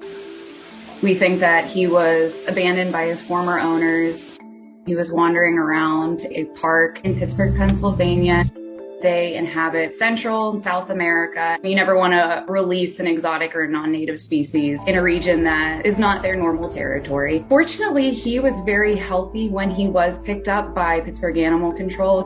He needed a good home. He was just kind of hanging out there. I had the experience, so I caved. He was a little 3-foot iguana at the time. Currently, he is 5 feet long from the tip of his nose to his tail, and I'm 5'2", so it can be a challenge to carry him around.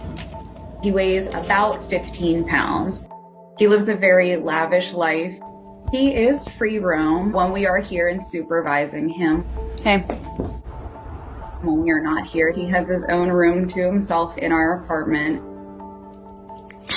He hangs out with his food and his UV lights and heating pads and a window he can bask in and a lot of cat trees to climb on. They have exceptionally long claws. At one point he did manage to climb up a shower curtain. He loves a nice hot shower. He loves a hot soak. His breeding season usually lasts around 3 to 4 months. So a good chunk of the year, he is looking for ladies. He does have a tendency to steal things during breeding season, like pillows and blankets and stuffed animals, and drag them around the apartment. He'll chase me every once in a while. He will bite random objects if he feels that they are a threat to him. What is wrong with you? What are you doing? They have an incredibly strong bite. Hey, no. Males, they have really prominent jowls or cheeks. They look really attractive to the females and intimidating to new males coming into their territory. We don't want to add to the iguana population in the US, so he will not have a girlfriend. It can be tough to navigate breeding season, but then he goes back to relaxing and being a chill guy to be around.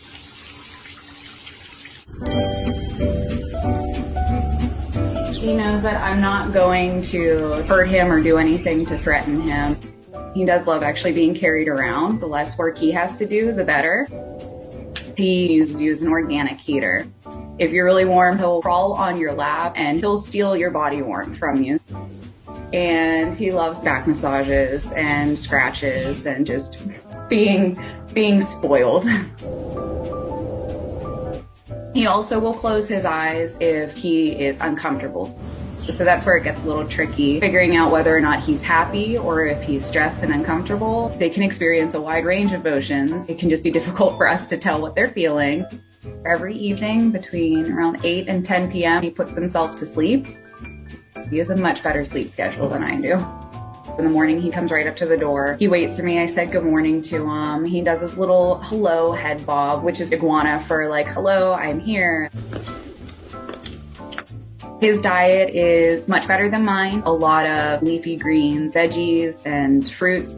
And occasionally, if I'm lucky, a hibiscus flower off the plants that we have in our garden. He loves mango, blueberries, raspberries, dragon fruit. They are incredibly intelligent. I like to think that he knows his name. If he's misbehaving, I call his name. He just kind of look at me and give me a side eye. I travel for work, and when I'm gone, my parents watch him for me. He loves my mom and he loves my dad, but he's still always mad at me when I leave, and I get the cold shoulder for a couple weeks. Blue is a very prehistoric looking creature. He does resemble a dinosaur. I describe petting him and just handling him as interacting with living sandpaper. As you get farther down their body, those really pretty dorsal spines do get very stiff and they start to hook very much like a shark tooth or a bread knife. So you have to be very careful. I just take any little paper cuts I get with it along the way because that's just the way he is. The flap of skin underneath their necks, it's really important for them when they're communicating to each other. They have a little bone at the bottom of their jaw. It's like a sail on a ship. So how that piece of skin is positioned, whether it is tucked back against their neck or fully extended, they can use that to communicate like, hey, I'm over here. They also use it to thermoregulate, so when they're outside basking, it will help pull in a lot more heat and warmth into their body.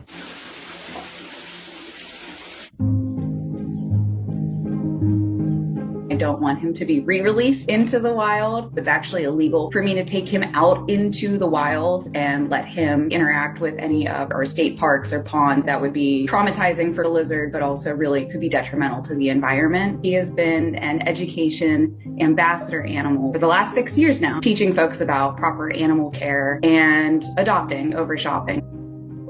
I have a house filled with adopted animals, and that's kind of where my passion has always been. I remind him regularly that he is loved very, very much. It's very much like a mom and child relationship. We respect each other. I love him dearly. Whether or not he loves me is up for debate, but at the end of the day, I think we get along and we navigate life together very well.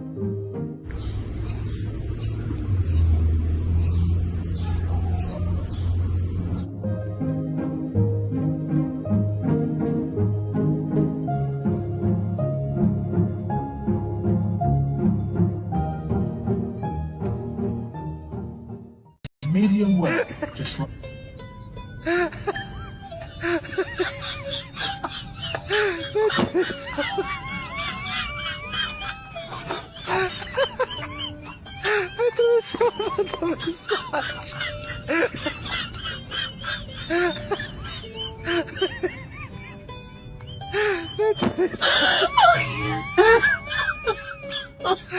Oh my god.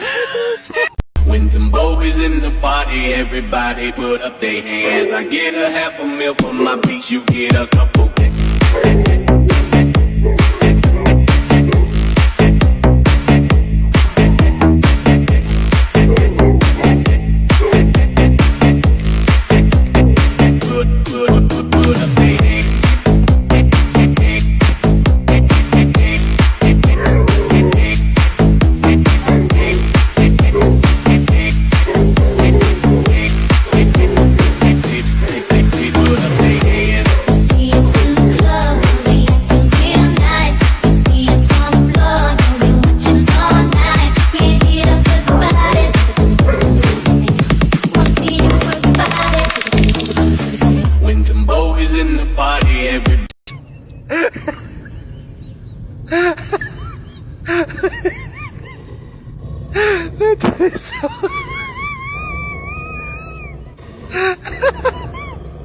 I do so much massage.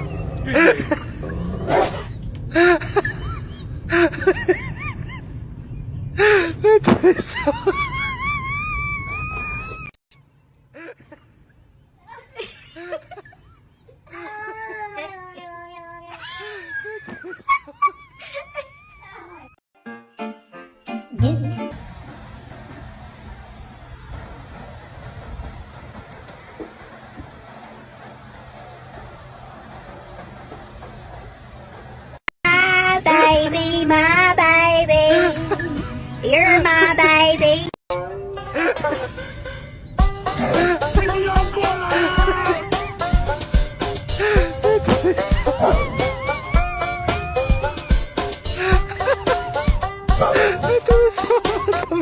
No.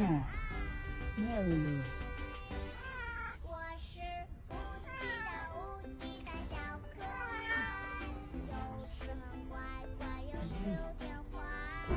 最有路上，有路上。